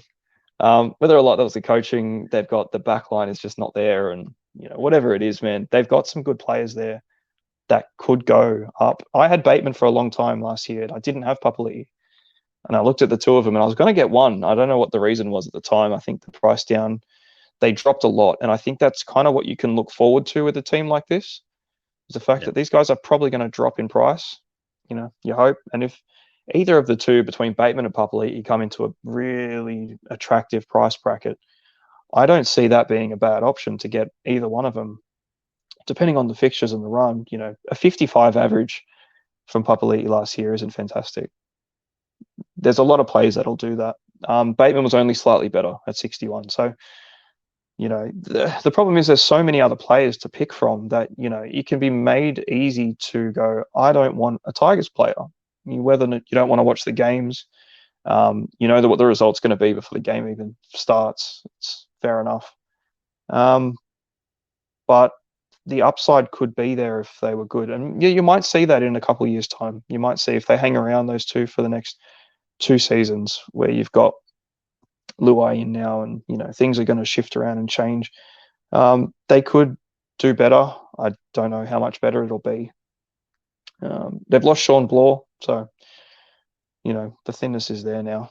Everyone else, you go down the line again and it's like, who else is there for that spot besides these two? You lose one of them, the team's just gone, the forward's gone. So, Alex Twal right under the mix as well. Bagged his first try last year. Some things you love to see. I think it was one of the most watched tries of the whole season. I think it's one of the most watched tries of all time. I think it would have to be. Boss's commentary helped that situation. But it was just incredible. Can we fast forward? Can we please fast forward these forwards, because nothing is doing anything for me. No, not this really. Is just go to the front rowers. David Clemmer. Nothing. Alex Twal, Uto Kamanu. Uto Kamanu was a fantastic pickup for everyone last year because he was priced so low. He was that guy that was going to get you that 50 average in the 30 average price point. So just pay attention to who else is coming up like Uto was last year, because that's kind of what you want in that second front row spot. And then, look, Api Coruscant's there as a hooker. I just don't think there's enough. There's enough there for him with the other hookers that you can get into for that price. Just don't touch any Tigers players at the end of the day. I suppose that's kind of where we're going. Yeah. It's like, as we said, there is some excitement levels there to be excited about as a Tigers fan, but Supercoach side, honestly, don't even think about him for a draft. Don't think about him head to head. Don't think about him overall, especially early on. Just don't think about him. And now let's move on to the next second most exciting team in Supercoach this year, and that is the St George Illawarra Dragons. So we're getting two of the painful ones out very early on in our previews, which we're actually keen to get get done. But I It's fair. think I have thought about it, saying there is one, maybe two players that I do want to talk about a little bit in this, but for the rest of it, pretty much nothing. Starter hookers, Jacob Mhm. Little, for mine, not an option at all. Averaged 44 last year, and I don't see that really improving at all this year Uh, either. I do. Oh, hang on. Here we go. I do. I think his output gets higher. I think when it comes to minutes in general, I just think he can't not get a starting. I just don't know how he doesn't play close to 80. And those games weren't even close to a full 80 game. You know what I mean? Is he a You'd think, sneaky draft option yeah, if he yeah, gets stuck? definitely. Because he won't be picked up. No, not early days anyway. And if you don't get Harry Grant, you're not really going out of your way to get anyone else really in hooker, are you? Like you'll just get whatever you end up with. Uh, yes and Oh, no. you like Reece Robson. We've been pretty big on him, but yeah. Yeah, there's a Little, I few don't that think you drop you'd be off the bad. elite, but it's like you've got the top and then you've got this mid tier. There's a few in there, and then it falls off a cliff. It's just Yeah. dire straits after those guys. And I feel like you're probably going to get a good year out of Little. Like when he was at the Tigers, he didn't do too bad in those 80-minute roles. He was quite good. Um, so that potential is there for him. I think if he does get an 80-minute role every week, then there's nothing saying that he can't average 50 plus points, because they tackle enough. They need to. So Yeah. he doesn't do much else than that. But Well, I'm just talking having about tackling. yeah. Oh wait, you're going to bring up something else with Little? I was just going to have a look. He didn't play a single game last year, 80 minutes. Not a single game. Majority of his games, he played a couple of 70s. Majority were 50. If not, they were off the bench in the beginning. At the end of the season, 20 minutes to 50 minutes. So if he does get a position where he is going to look like playing 80 minutes or close to 70 minutes, not bad. Honestly, not bad. Big. It's not fun. It's not someone you want to get into. But if he goes down in price into the 300s and you're like, oh, you know what? For some reason, Phoenix Crossland's doing all the work and Brayley's gone, but Little's on the way up. I don't know if it's worth burning a trade on, but it's still not what you want to be doing. It's not what you want to be doing for a draft, for a head-to-head potentially. Draft more often than not in any other position, I think, because again, they do fall off quite quickly. And they don't have anyone to cover him. Is Moses Mbai gone now? I think he was one of Yeah, the he's other guys gone. he's gone. So he was one of those dudes that was He's taking gone. minutes off Little, and you're thinking, what's he doing? Just put Little there. Like he's the hooker you signed to play there. So why are you giving it to Mbai?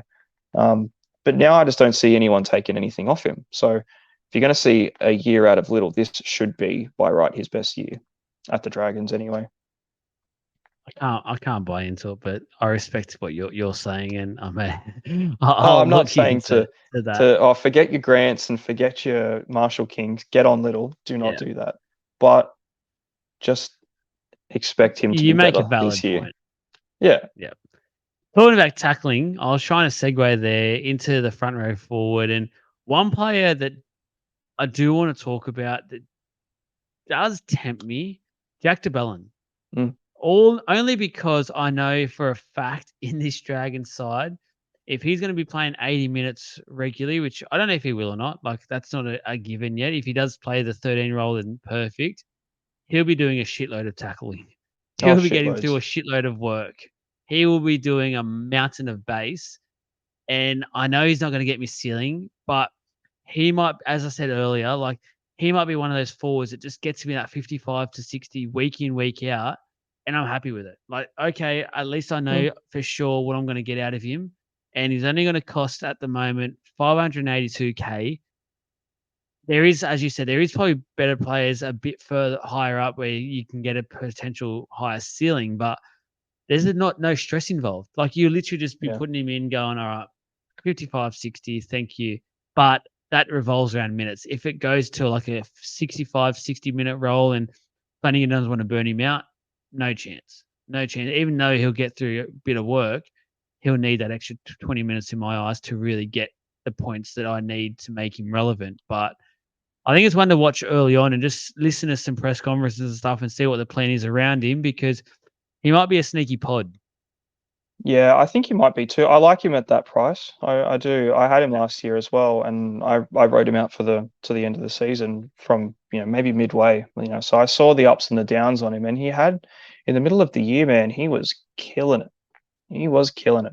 Um, a lot of people jumped on him, and I'm pretty sure it was around the same time that Corey Horsburgh was doing the same sort of numbers too. So players that traditionally you're not going to start with or really look at too often, but he played a lot of 80-minute games, man. I don't see that changing realistically with the team that they've got around him. I think he does what he does. I think he does where he's priced at. His ceiling's actually pretty high. Um, and he's not afraid of the try line really. It doesn't happen often, but you do see him occasionally if he gets close, like I'm gonna go. So um, yeah, at 580, like he's a dual. He's dual position. No rep footy to worry about. He does not play in Origin anymore. So um, I don't hate it. I really don't. I think if you were to even just run with him as your like premium second row pick, I don't hate it Yep. because Yep. that's just off those top And 600 he's plus dual. guys, and he's dual, He's and got you've the got that dual as option well. to move with. I actually think it's a pretty good pick, to be fair. I just where you put him and Thanks, mate. where you've got that around. So because the upside's definitely there for him, and I think he might even go up really because he did go Yep. up from that. He was definitely higher than that last year. So obviously he came down towards the end, but in the middle, man, he was just freaking going nuts. So yeah, Jack DeBellin, obviously, what a name as well. Blake Laurie and the Molo brothers don't interest me one bit. Uh, Yuck, in other words, for a super coach. Harme Selly's starting to get a bit of talk around him, and mm, again, potentially his role coming over back home from South Sydney, 425k. He'll obviously that's with. I don't think he was getting. I think he was getting decent minutes at South, but I think he'll get more minutes here at the Dragons because again, I look at their forward pack and it's pretty much like we'll do when we talk about the Dogs. There's not much going on. There's not much competition for his spot. If he's yeah. not in the top, probably two forwards in that pack, then I'll give it away. So he'll definitely get some minutes. It'll just be about seeing what his work rate's like because I don't know if he's used to those minutes. So maybe he'll get fatigued easily. I'm not too sure, but Mm, he could be an option. Like it is yeah, cheap. it's cheap enough.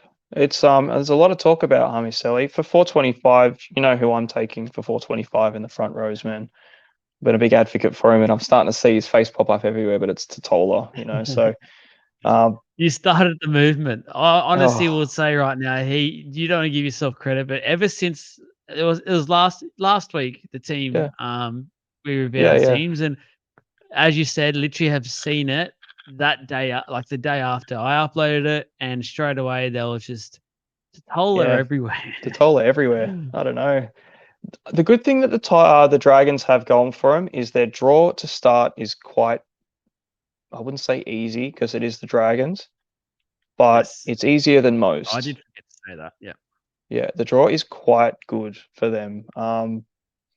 I'll run through it Whether quickly on, because I did do it, and I did forget to yeah, do it for the Tigers as well. So I'll quickly say it for the Tigers. So obviously they got the bye, the Tigers, then they go the Raiders, the Sharks, the Eels, and the Dolphins. So and yeah, for the Tigers, that's pretty hard. The Dragons have Titans, the Dolphins, Cowboys, Manly, and the Knights. So it's not too bad. Like they don't have any of the top four teams in it. They've got some teams there where they're on the bounce back, like the Cowboys and Manly. We're still not a bit mm, unsure of what we're going to see from, especially those. For mine, those two sides are the biggest question mark sides coming into 2024.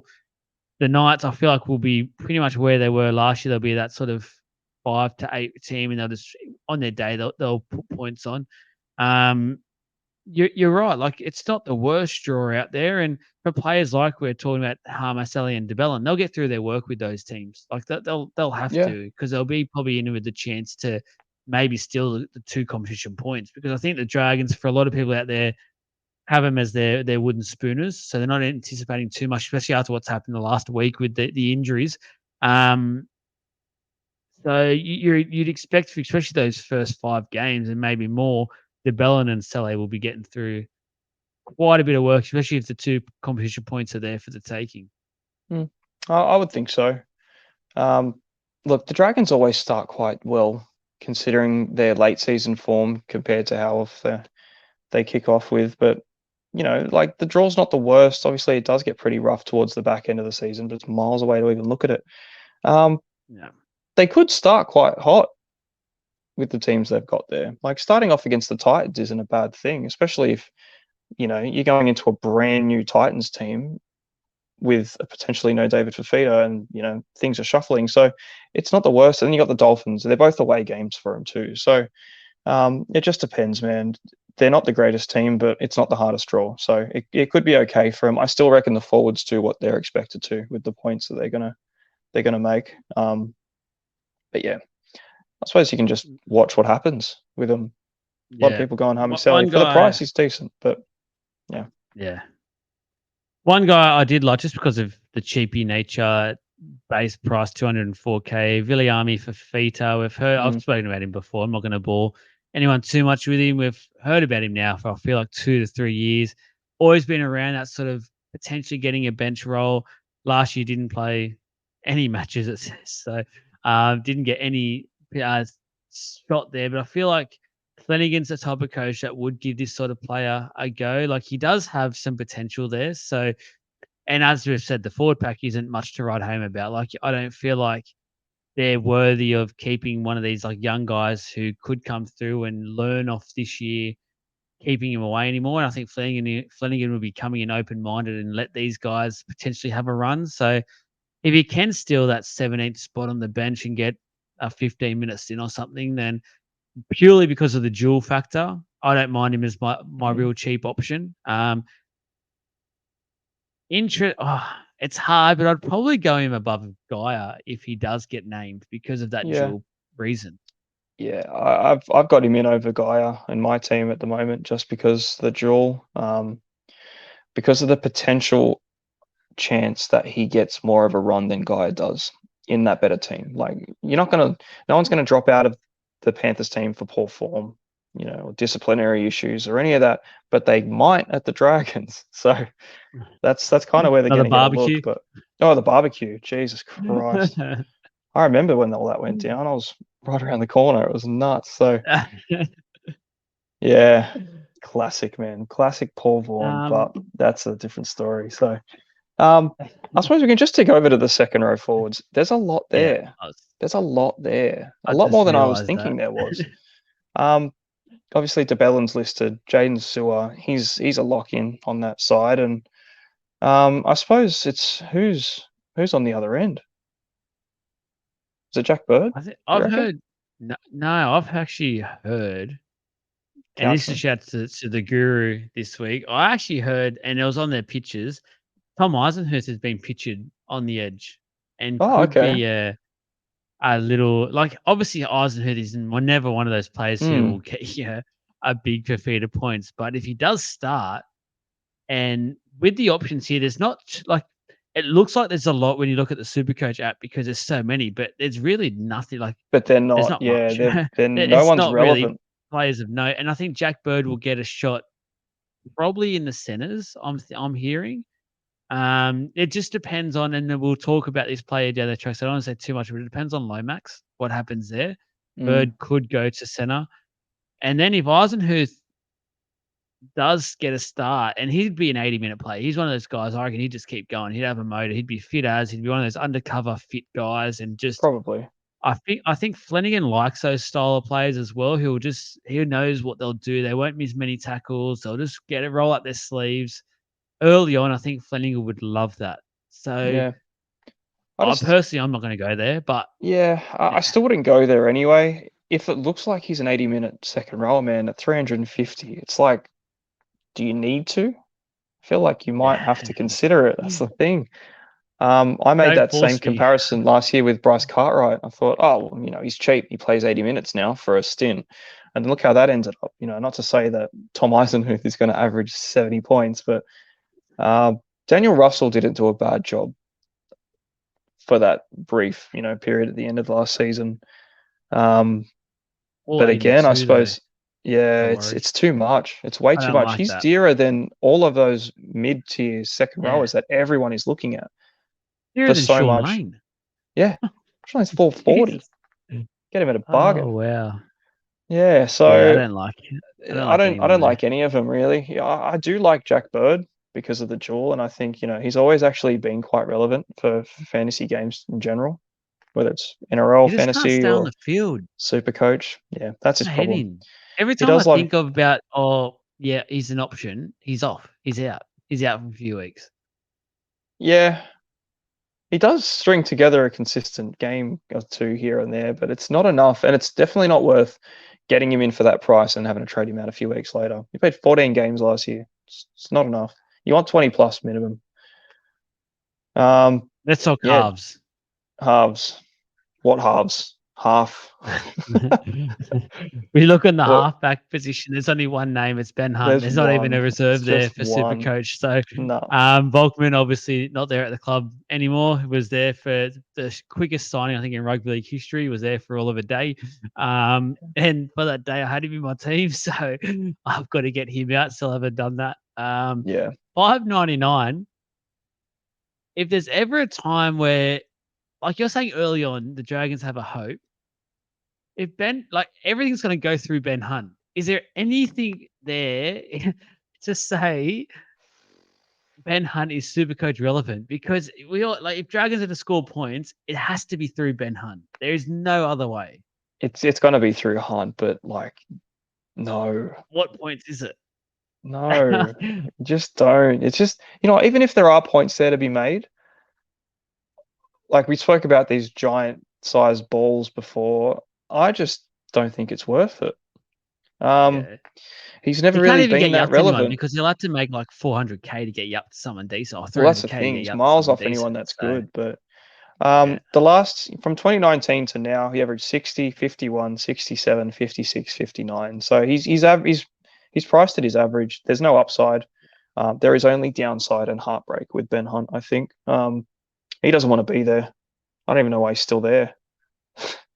Just let him go. Um, But what do that's you where do? Like, just, 5'8", hey, yeah, 5'8". 5'8", looks even better. 5'8" looks even better. I suppose you got one bloke that's been what shouldn't Honestly, be in the app, and the other one that's Kyle if Flanagan. So you're if you're a Dragons fan, you got to be doing our reaction. You just simply have to get to the point where you laugh, because if you're not laughing, you're crying your eyes out every day yeah, already, and it's January of the footy season because it doesn't look good. no, Kyle it Flanagan doesn't. was signed as a hooker. He'd be playing 5'8" now. They got no one else. Paul Turner is not a 5'8", so just don't even worry about Did putting him they in sign there. Flanagan as a hooker? Originally, to have that 14 role, so Yeah, they wanted him wow, to eat into to share it with Little. Jesus. Now, with everything that's happened, it's basically forced their hand to playing back in the halves. Yeah, well, they don't really have a choice. Otherwise, they're not going to have anyone. In theory, I That's think Ben Hunt would be is a pretty good player to pair him up with. I think if there's anyone in the competition to pair Kyle Flanagan up, Hunt would probably be in the top 3 of those players just to help him and yeah, continue, I guess, his growth, because I feel like he's for gone back so far confidence-wise. oh, big time, big time. But he's And not like I've heard people say Flanagan now is an option because he's a certainty, but again, he just won't get any points. Like everything will be through Hunt. Like I don't see him as the Volkman. I just jumping on mm, now to Kyle Flanagan. I'm not. I can't do it. Don't tell yeah, me. Don't tell me. look, man, he's 300K. There's so much upside. Like you got to think, is he going to score more than 30 points a game, Flanagan? No. Probably. You don't think? Oh, I don't think so. No. You don't He's think just so? so short of confidence. Again, he's one of those players where I Yeah, but he's can't name him playing. before round one. Yeah, but he's playing for his old man now. He's going to Yeah, be there at could be some ease. There's going to be in stability the now. table As argument. unstable as that club is, and as bad as they are, and you're looking at the team now and thinking, shit, this team's worse than the Tigers. They are These guys going bad. eye opening. It's shocking actually. I didn't realize how bad it was, but I still think for just potting along, would you rather Flanagan or Caesar? Weeks. Yeah, I'm starting to go back on the weeks camp, even though I told you the other week I wasn't, and I was yeah. off it. But see, I'm sort of it's he just has like more picking weeks between has more three bags upside. of shit and going like, which bag of shit smells not as shit?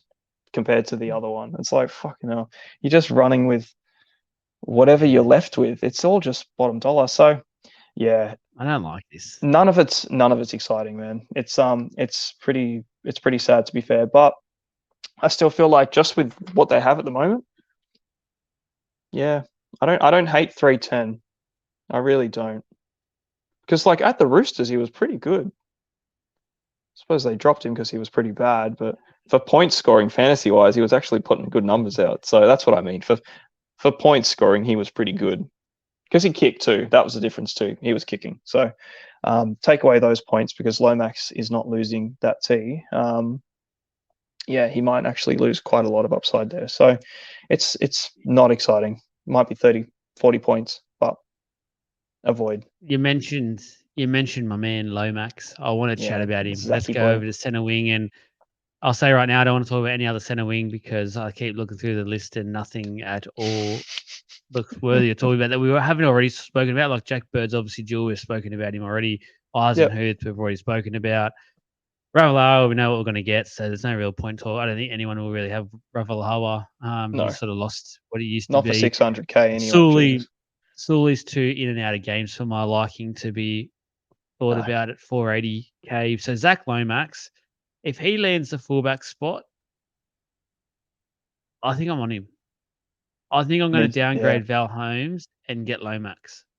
If Zach Lomax gets the fullback spot, I will probably find a way to go up from Kiraz, I would say. 630k. 630 is pretty Him good. and Hunt together. We're not going near Hunt. But I like Lomax at No, I'm not saying fullback. Hunt. No, I'm just saying them working together on the field. Oh, Like from an NRL yeah. point of No, view. I think Lomax just in general. I think Lomax Yeah. at fullback is bloody good. So you can see why they probably haven't done it yet because they don't really have that sort of depth to allow him to play in that position without losing so much in the centres. They need Bird fit, and us Yeah. super coaches need Bird fit because if Bird's fit, that will put pressure on Flanagan to then say, obviously Sloan hasn't worked. Like I'm ready to put the red pen through Sloan's NRL career. If I'm being honest, I know it's a bit harsh, and you don't want to say that for the kids, but I think he should be a Super League sort of kind of player and go and tear that comp up. That's sort of his. I don't think he's ever going to make the NRL and be that level that was spoken about when he was a kid coming through. Lomax, for mine, can spark the Dragons into tomorrow. He can just do stuff on this field. I know he's got some mistakes in him, but all the good players do. And they bounce back and they just don't let it deter him and they go again. And he does that all the time. And if he can do that closer in the field and start targeting some of these tired forwards and stuff of oppositions, I think he's one of those players that you just make sure you fit your team from round one. Yeah. If he's fullback I think you're bang on, really. Yeah, if he gets the fullback, that's the big thing. Like, if he gets the fullback, you obviously know that he's going to kick and he's going to do this, but he's what that club needs, I think, at fullback. And they've tried to run that same mold for fullback for whatever reason with Matt Duffy and Sloan and Ramsey, these tiny little runners that can't defend. And it's like, it's not working. You don't have the team around them. You don't have someone like the Panthers where they can go, okay, Edwards, he's not a big guy, but he will do what he can do because he's got the guys around him to do it.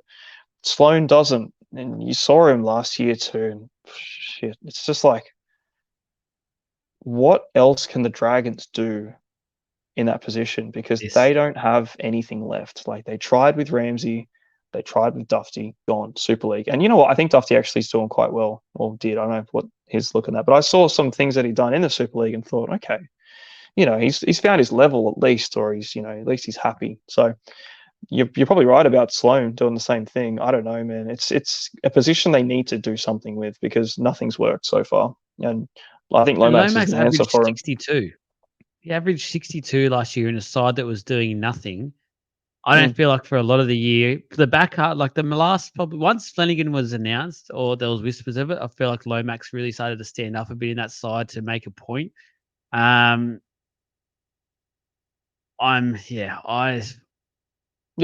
Dragons have to. Like, it's the year to do it because they're not expected to make the 8. They will not make the 8. Experiment. No. If I was Flanagan, I'd be pulling him into my office if he hasn't done so already, saying, you know what, Lomax, Zach, you've got fullback this year. You got it for the whole year. Show me what you can do. If you do it well enough, I'm telling you now, you'll be the fullback at this club for the next 5 years, and you Yeah. can just build on it, and you can do what you want. I'll make centre happen and work around you. All good. Don't worry about it, Mm. and go from that because the other thing for the Dragons when they're building, they said they want to chase Manu and blah blah. You're not going to get Manu. So think about your best players in your club at the moment. So you got Hunt, who's going to leave. We know that it's just about when he's going to leave. Yep. Lomax is your next best option, and he's the only other attacking thing you have. So if he's said to you, and it looks like to me how he started playing last year, he does want to play fullback. He wants the Mm. shot there. Just give him it. Yeah. Let him do it. He's What the have you only got other to guy who lose? can do anything.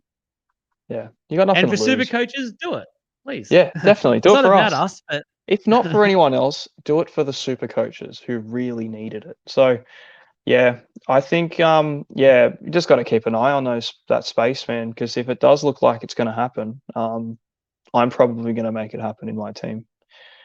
Why that's not? made me a bit happy, to be honest. And there's not much else to say about the Dragons. I don't even need to ask you because it's just good luck for 2024 and tread carefully when you pick them. But there is there is some tempting options there. So just keep an eye on some things over the next few weeks and trials as well. If we're watching trials and Lomax is there at fullback, do what you can. I'm in a happy mood. I'm feeling good now. Let's go to the Broncos, who I think is another fair bit of talking points around this. We won't try and go too long on it, but we'll get our points across and start from the fullback side of things. Reece Walsh, obviously that premium price, 813K. Tristan Sailor is mentioned there, but he's 561K, not going near that. No. 813. I'll say this about Reece Walsh now. I think he's a freak. I love watching him play footy. But if I'm willing to spend 813 on Reece Walsh, I'm just making the cash work and going to KP. I just think it's Yeah, especially. I'll quickly say that's the fair. first five for the Broncos as well. Roosters, South Sydney, Penrith, Cowboys, Storm. Again, it's not Yuck. ideal. No. Again, the Knights have a decent, a lot better of a draw actually when I'm looking at it. So Oh yeah. makes KP even looking even better. Yeah. Reece Walsh, I think he might come down early with that price, so he might be a play a little bit later on. I wouldn't be starting with him. As I said, I'd be making sure I can make KP work. Yeah, I think if you can get him lower than 813, you do. I think he's very run dependent. I don't like that starting run for him. But he's painful to have, man. He's painful Yeah. because you just don't see anything. I think his first game that he played for the Broncos last year, it was like nothing. He was on like maybe 10, 15 points for the majority of the game, and then the last leg, he just did something nuts. And then that was where he made that bulk. And he did that quite often throughout the year, and I hate that from a super coach perspective, just being like, oh, shit, this is going to be the game that costs me the round because this guy doesn't want to run, but he'll have a small window and he'll take it. So So it is let a me just lot. ask you one quick question. His Yeah. average last year was 79.6. So let's just say 80 to call a spade a spade. Do you reckon Yeah. he'll go over or under once the season's finished? 80 average Over or under an 80 average? throughout the whole year. We'll be talking about Uh, it this time next year and saying 2024 he averaged over or under 80. I would have to say he would probably go over. I think he's only going to Bit of a get better. roller coaster. Yeah. Yeah, I think he's going to get better. I think he's going to get more consistent. He's obviously going to have the origin stuff going through. So again, his average might be a little bit more attainable because he's going to play less games overall. So, you got to always look at that with the averages of how many minutes were actually played there. But he's a good player, man, as much as I don't like him because he might be a great player for the game, an ambassador, whatnot, whatever. But I just look at him and I'm like, oh, you prick. Because he's probably just plays for the Broncos and I'm not a fan. So And he's I'm not good biased when it looking. comes to fantasy selections. Yeah, he's got eyeliner and all the other good stuff. So no, he's a good player, man. It's just very hard to own him. And the same thing when it comes to owning Latrell. exactly the same kind of player. You're like, shit, explosive, dynamic, fantastic, superstar. Pain to watch sometimes, because he will have those games where he will not do anything, and you just got to accept that. He'll definitely have more games where he does a lot more. But for the point that you made at the beginning, for his price, for how much more you can get, do you just do it? Out of all of the fullbacks at that price, I've looked at him a total of about 3 seconds and said, no, I'm not touching Reece Walsh. Not a chance. So it was a very easy pick for me to make, actually, looking at the rest of them. I still like Turbo for a bit more, and I still like Latrell more for a bit less. So, it just depends. Like, he will be a fantastic player to get onto if he does that dip. And it's a I'd significant say enough early dip. on. Yeah, I think after Early the on, first I'd 5 even go with rounds. Gutho Yeah, exactly. For the same price. over Actually, a him. bit less too. Gutho with the good run, you know what you're going to get out of him. He's got a very, very high floor. So, yeah, that's the comparison you make to it. I think you're getting Reece Walsh in there because you just want to watch him and you want to, sit on the edge of your seat waiting for those points to come. And then when you finally get them, you just breathe a little bit. So I'm not about that. But yeah, again, man, if he drops after like round 5, round 6 or so, where the draw kind of gets a little bit better, I like it potentially. But it does depend. It's very price dependent. Their back line. So what the rumors are at the moment, their back line's going to pretty much look like Cobbo and Staggs in the centers, Arthurs and Coates on the wings. By the sounds of it, Coates has been training the house down and in quite good shape. And his last year, he's apparently edged his way in front of potentially Mariner. Who Yeah, a lot of people at the top were thinking it was a Supercoach option, but at 569K and with too much unsureness for mine about that. I don't even like Cobbo, even though he's moving to center for 600K. it's a I lot. don't really like Yeah, it. Like not I for don't know what he's 600. going to do at center. So and Yeah, I actually like none of their back line appeals to me at the moment. not at the moment. I'm not going out of my way to start.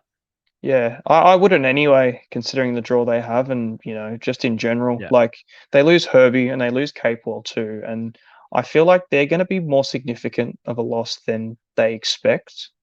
Um, massive. you're losing the most handsome man in the league. That is a distraction for the opposition enough, in Herbie, and then you've also lost the experience of Capewell. So those two things just on their own, obviously Herbie's a weapon. That was the point, but it's I feel like when I watch Cobbo, I look into his eyes and I see he's tired. He doesn't want to be there. Do you get the same? I do. A bit like us tonight, but we do want to be here. That's the We difference. want to So we're be just here, pushing and through. we aren't getting paid what Cobbo's getting paid. But we're I see almost him standing out there, and we're I'm almost at thinking, geez, midnight. just wake up. Is it? Yeah, wow, not far off. Um, so I moved to the centers. Yeah, I see him with the frame of a center. He could be a very Latrell-esque type of player if he gets into that, but I don't know what his defense is like, and I just don't know if that's going to stick. It might be something they experiment with for a little bit and go, no, Cobbo's not cut it for that defensive position. Put him back on the wing, maybe get Mariner on the wing or whatever you're going to do. Just shuffle it. But yeah, I've seen Oates. Looks like he's locked in for Vegas now. So didn't expect that at all. Very Dangerous. unusual. Yeah. So we'll see what happens there. But there's a lot of players there that can potentially become a good option if they do drop down in price. Katoni Staggs, obviously, out of all of them, obviously Katoni's the most consistent, just with his position. You know exactly where he's going to play. There isn't any uncertainty about Katoni and that team. So it's just he's a little bit hot and cold. But when he's hot, he seems to string a few games on for it. So I expect him to drop. And if he gets close to like the 400, like early 400s, maybe if he does dip into the threes, I'm jumping on it. But that's a big drop to worry about. So it just depends, man. I expected a lot from Dean Mariner this year. Obviously, he's priced sort of in between where his average last year was to the 4 games that he played this year. Like realistically, if they averaged him or they priced him out at his thing, he'd be over in the closer to 700. So I'm glad they haven't. But the potential is there for him. He looks like a bit of a well beater out there. But if he doesn't look like getting a spot, then he's not going to be in anyone's team. So I've seen the Jesse Arthur's play come up quite a bit. I don't like it. I don't like it at Yeah. all. I don't think he's got the upside for anything too Well, let's Supercoach be relevant. honest. The only reason people are talking about him is because his grand final Yeah, and he had a good performance was game in the actually final. really, like, remarkable. It was one of the Yeah, best players. He was one of the best players on the field. But yeah. before that, like, he was consistent, he was solid, but he wasn't out of this world. No one was going, "Oh, No, Jesse Arthur's." Like, it was yeah, literally because of this grand final one-off appearance, which on a grand final stage, you're always gonna rise up, or you should yeah, do as a player anyway. yeah, exactly. I'm with you. I can't, even though he's the cheapest there, that looks like he is guaranteed a spot. I can't really touch it. Um, and let's remember, you make the point as well, especially with this back line. There's no guarantee that the Broncos will be as good as they were last year. Like, they were so red hot. I think we Mm, forget just how good this side was, and they've lost some key individuals which helped that happen. yeah, I'm I'm not as hot on the Broncos this year as I was when I was turned the TV off after that grand final loss. I thought I was almost ready to go to the tab and put my house on the fact that they'd win the comp this year. Now the curtain's been like, now I've been able to sit back and relax and look into things. I've cooled right down on the Broncos for this year. Like, don't get me wrong, they'll still have a good year. They'll make the top 8, probably even the top 4, and win most games at home like that they did last year. But some of those games and the momentum they had from mm, kickoff through the 80 minutes was ridiculous. Like, we haven't seen that from them for years. yeah, I'm just very cautious that it happens again, especially with such a young squad. Like, overall, it's quite a young squad. Penrith have made it look so easy doing this back-to-back stuff. yeah. It's not easy. Like, we've always seen in the history, like, the grand finalists, at least one of those teams generally falls back a little bit. I don't see that being Penrith one. I don't see it. So I think it's the Mm. Broncos. Yeah, I don't see the Broncos getting to the grand final again. I'd be very surprised if they finish second as well. A lot of that team, like, don't even have to go back that far, man, before everyone was walking over the Broncos, walking Yeah. them, making them look like you couldn't even believe these guys were getting paid. That's how bad they were. And it wasn't even that long ago. And basically all they'd done was they got Reece Walsh and they got Adam Reynolds. And it's like, okay, you put some 2 experience big and some names. flair and a bit of Brandon. stability. Some pretty big players, like Walsh, maybe not so, like, he was a bit of a prospect coming Yeah. from the Warriors too. But obviously Reynolds is such a massive player for him. Um, and yeah, they had Capel, they had these guys that had that sort of, you know, grand final kind of experience, or just on that big stage, like they've done it before. So it made a massive difference to them because they definitely have the forward pack for it. Yeah. You got the best props. You got between Carrigan and Haas. You've got two of the best in the game. So when you start to get that rest of the team structure around, they got a good 5'8" now. They got Ezra Mam. So um, they have had players before where there was a coaching thing. Like you look at Azarko, he's gone. Tommy Dearden, he's gone, and they're doing better at their own clubs now than they were at the Broncos when they were there. So I don't see them doing it again, though. I just don't see how they really can. When they're thinking about chopping this one here, playing this guy here, and testing him there, and whatever they're going to do, it's just like that's not what you do from a team that's just come out of a grand final that plans on winning the next one. Yeah.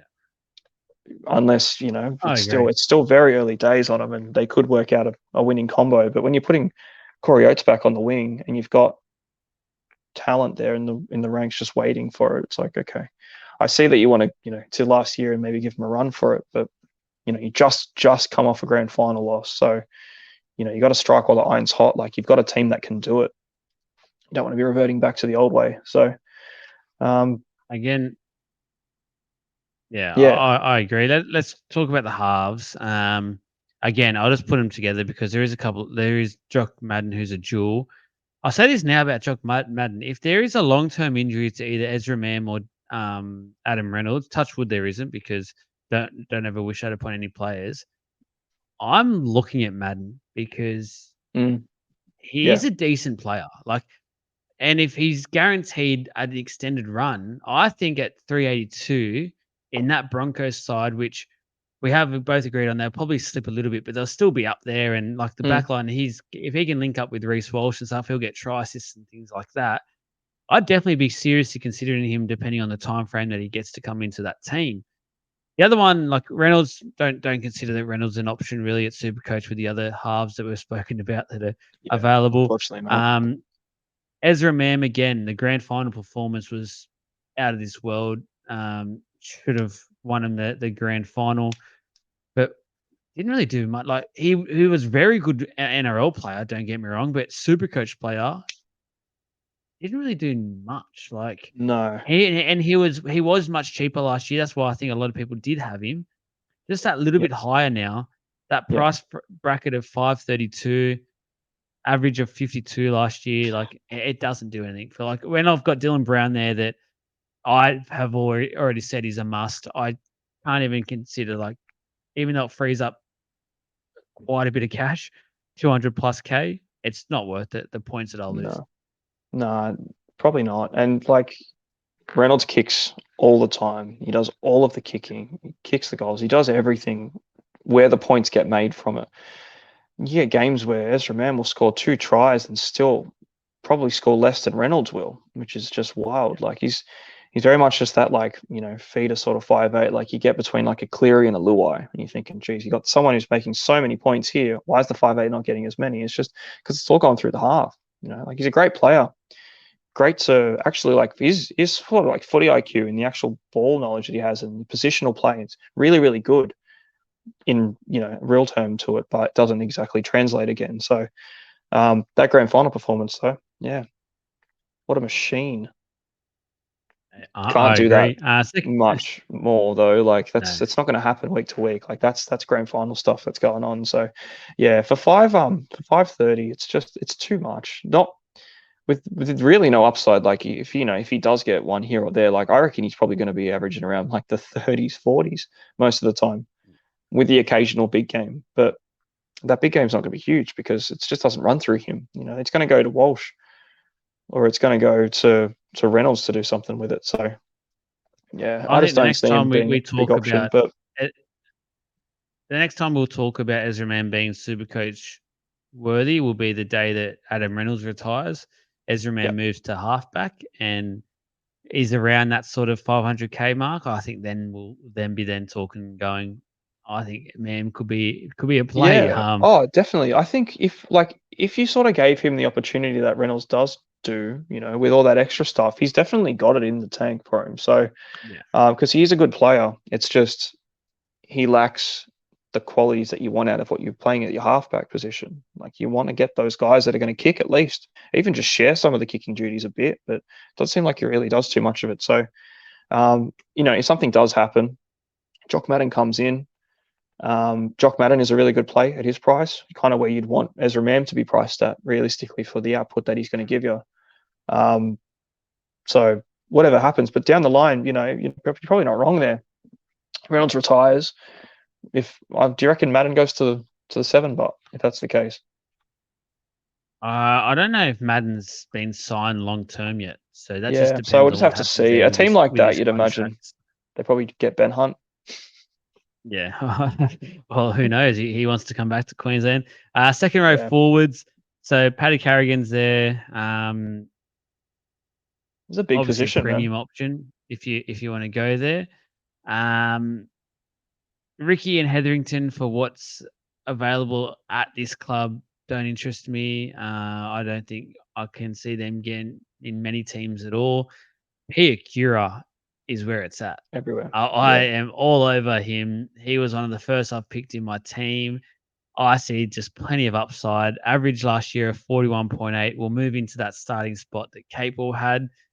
Defensively, might be some slight concerns, but I think he'll cover that with attacking stats and so that doesn't really affect me too much. Obviously, in an NRL point of view, it might, but not for a super coach stuff. And yeah, 426K, just go put him in your team. Don't even think about it. yeah.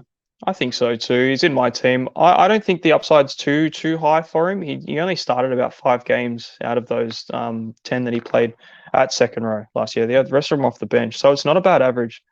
Realistically, between what could potentially come from him, I think he's going to be in everyone's team because he's going to be that lock in on the edge too. So for the price at 420, like it's just a bit of a no-brainer. I've been hearing about this potential move around with Carrigan to the prop kind of Yes. thing, and they're going to put Hetherington at lock. I don't know. Can I ask I a think quick question before you yeah, go on to stuff? Something that does not make sense to me. Why sure. don't they have locks as a front row forward option? Because to me, it's more of a middle front row Yeah, forward than it is second row forward. I don't Like know. I just think that is stupid. Yeah, I'm not sure. It would make sense. Someone out I there would message think, the you know, page you're and going let to us put, know. yeah, like a second row forward is a second row forward. There's a Yeah. second row there. Like your lock's over there. Like he's not in the second row. So, yeah, I don't know. It's just a silly one, really, isn't it? Because all the locks are second rowers unless they're a dual. But then they're only dual because they play prop. So it's like you're not even getting it for the Yeah. lock position. But yeah, Hetherington, look, he's less than 300k. If that does happen and there is a bit of rotation there for it, I don't mind it. But he doesn't have a great deal of upside. And I think realistically, you probably want to get like 50, 60 minutes out of him to even just get Yeah. half decent score out of him. And it's never going to happen for old Kobe. So for 298, not a bad play. He is going to play. So there's that at least. I know a lot of people, you're putting in someone that's 250, 300, hoping they get a minute or two. He is going to get game time, like it's a given. But Yeah. I don't think he does much with that game time. So,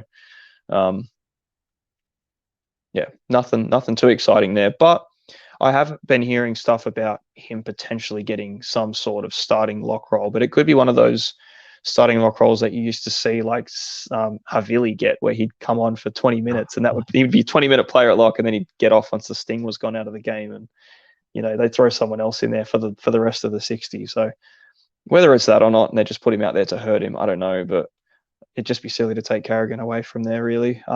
Carrigan, he's fantastic. He doesn't attack a great deal. He had that stint last year where he got a couple of tries, and he played on the second row as well. He played in the edges, and he was pretty good. So like Carrigan's is a very, very solid option to get. Again, it is a bit pricey for a bit of a base stat bandit when you've got the attacking upside outside of that. But I just don't think it's too bad. But again, for the 685, you've got other options. You're probably not going to run with both Carrigan and Haas, though, and that's the big point. At the end of the day, it's like you're going to not have Haas. The fact of getting Carrigan, I wouldn't have both. You do lose them quite early, I'm pretty sure, as well. Yeah. So, a bit of a risky play in general. But yeah, that's kind of it for the second row. Ricky kind of gets left aside as well. I don't see Ricky being super relevant when it comes to the Supercoach stuff. I think what's probably likely to happen is that Piakura more than likely will score what Ricky does, or maybe outscore him, because he does get that position, and Ricky's had it for a number of years now, and you know exactly what you'll get: the 30s, the 60s, the in between. Piakura's probably going to do the exact same thing, to be honest with you, and it could be that at the end of the year where you're like, oh, between Piakura and Ricky, you may as well have had anyone else. So I just think there's enough upside there that it's too tempting to not get on him. And I think by the time the app opens up and we see how many teams he's in, it's going to be some ungodly number that everyone has him. So why not just It'll be get one on of it? the tops. Oh, Front row easily, forward, easily. I am pretty keen to talk about. Yeah, there's a few. Now, I want to start from the cheapies and work up, because I actually want to have. We can't get too much into it, but I do want to have a bit of chat about Payne Haas, because I'm starting to go 50-50 around him. I was all over Fletcher Baker when this app first came out. I said, yeah, he'll get good minutes. The more I think about it, the more I'm off him. I don't want to be part of Fletcher Baker. I'm officially off the Baker bus. I'm done with it. I've heard a lot about Ben Takura at the Yeah, moment, man. a young forward who is a beast. And the thing is, that's starting to make me go to him. And clubs do this quite a bit. The Melbourne Storm are doing it with Far Logo. They start putting lots of photos up, and they just start hinting towards like, oh, I get to know Yeah, this player, get to understand what he's like and what he looks like, blah, blah. They're starting to do that with him. So I'm yeah, starting to feel like for an 100K less, there's no real risk I'm all over him. Like Benjamin Takura. Takura, come on down. The price is right. Come on down. The price is right, but you might never see him. That's the problem, is that you've just gone and I think he's going to fried a make it. spot. But I remember a few years back where the Broncos started putting photos out. Like, you gotta remember, this guy is young. He's a kid. He's over 2 meters tall. He's like 130 plus kilos or something. Like, Huge. this is insane. And I remember a young fella, I don't know if you've ever heard of him, by the name of Payne Haas, that pretty much come out in the exact Who's same that? sort of like, who's this guy? And very similar sort of thing that started off with. And it's like, surely they haven't got two. Surely they can't do it again, uncover another Haas. But, man, he's got the frame for it. If he's as good as they say he is, I like, just play him. Just put him in for a game. Oh, Imagine think him it's and the Haas time. up front. Could you imagine just the size of these two? And this guy's 18. I think he's 18. He might not even be 18. Yeah, a lot of hype there. It's still very early on it, but obviously he's bottom dollar. So why not? If he does So look like he's getting a run, he's a big unit, man. He's a big unit, and I can't see him not getting a look in at some point. yeah. But yeah, because like they And have I got guess that thinness now in the forward pack, if they can afford to put someone there.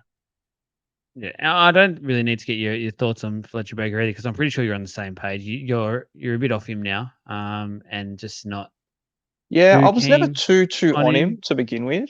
Yeah. But I'm not really super keen on Fletcher Baker. I just don't think the upside's really there for any particular reason. Um, there are other I options, and see there the will three be options lower more. are better Yeah, options. So yeah. Well, like like even Willison, Willison Jaden Hunt looks from like, the Dragons.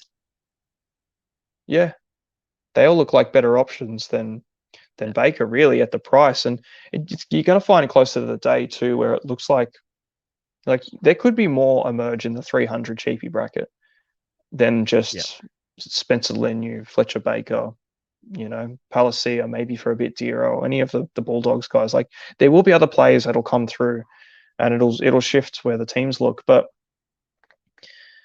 it's just like, it's Haas and someone else for that position. And it's probably going to be Corey Jensen, but whether that's split between Jensen and Baker and a bit of Willison as well, like, it just depends on how the bench is made up. It's why, like, I wouldn't be mad to just see Takura get a run. What's the harm in that? Put him out there for a stint. You know what I mean?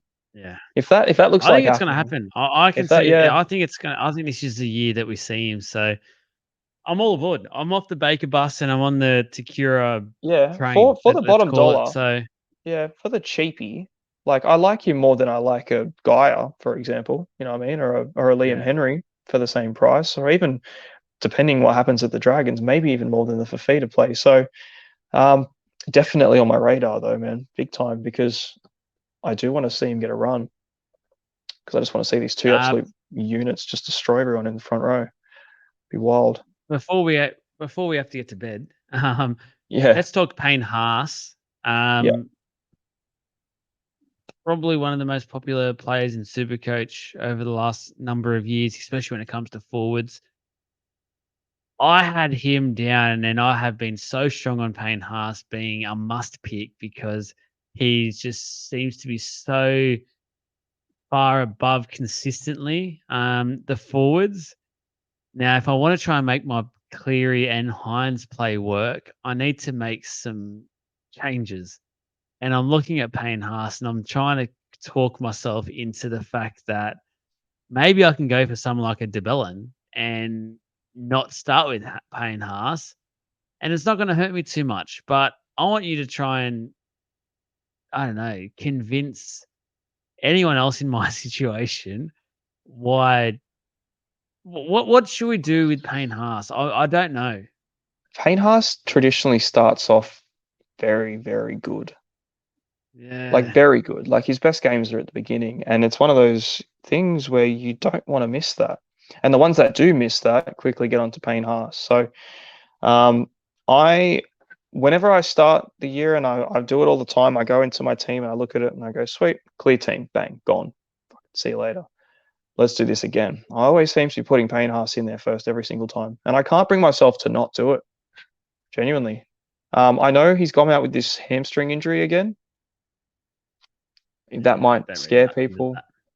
It's going to be a bit of a nothing issue, I think, by the time the game comes around. Like, it's so far away, but starts off too well to not have at the beginning. I don't think there's any real reason to not get him. But if that's the case, like, all right, so run me through your team selection briefly anyway, if it means that if you go down from Haas to DeBell and you can afford I Cleary. haven't looked at it yet too much because it was my thoughts in the car in the truck today. So It would I have to wasn't be, able though, to go like, on obviously on the phone and look at stuff, but yeah. I'm thinking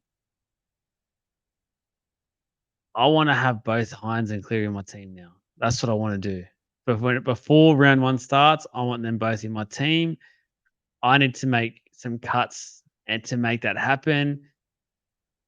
Do I look? I know Yeah, you Payne have to, Haas is yeah. so good, and I know Payne Haas is good at the start of the year. I know all this, and it's the reason I haven't gone ahead and done it yet, and I'm not pressing it now either, doing a live trade or anything like that. But I'm just thinking, I know he'll get that 70 points every week for the first 5 weeks. But I'm also thinking the Bellin will probably get 60.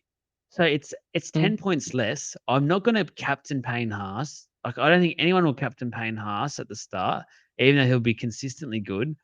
I'm more likely to captain either Hines or Cleary in that 5-week period, and they're going to, on a captaincy day, score at least 40 to 50 points more than Payne Haas would, if not more.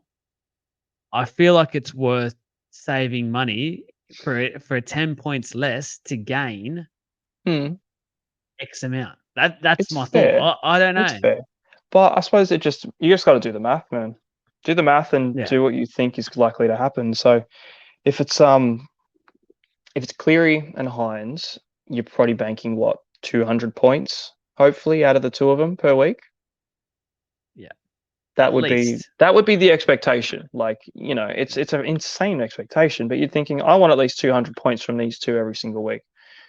Are you Now, talking with the captaincy on one, or are you just talking in general? just in general, just Oh, scoring yeah. points in Okay. general. Because I don't think in the first 5 weeks you're probably going to captain Cleary over Hines at all.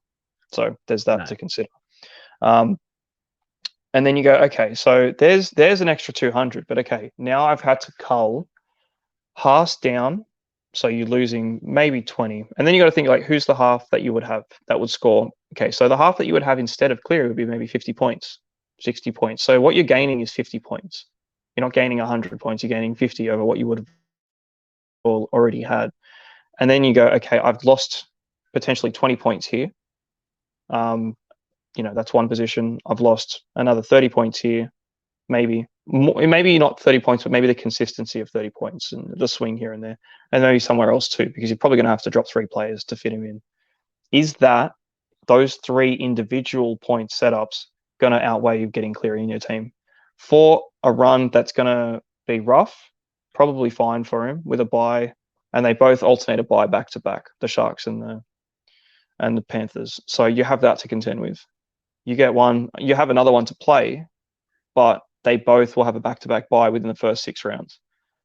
So It's too late to be thinking about this. You give me a headache. I'm not going to be able to sleep tonight. I'll be thinking of just Supercoach. I'll be on the yeah, Supercoach app all night. and it So, never stops. don't But come, like, don't I come at don't me hate it. tomorrow, guys.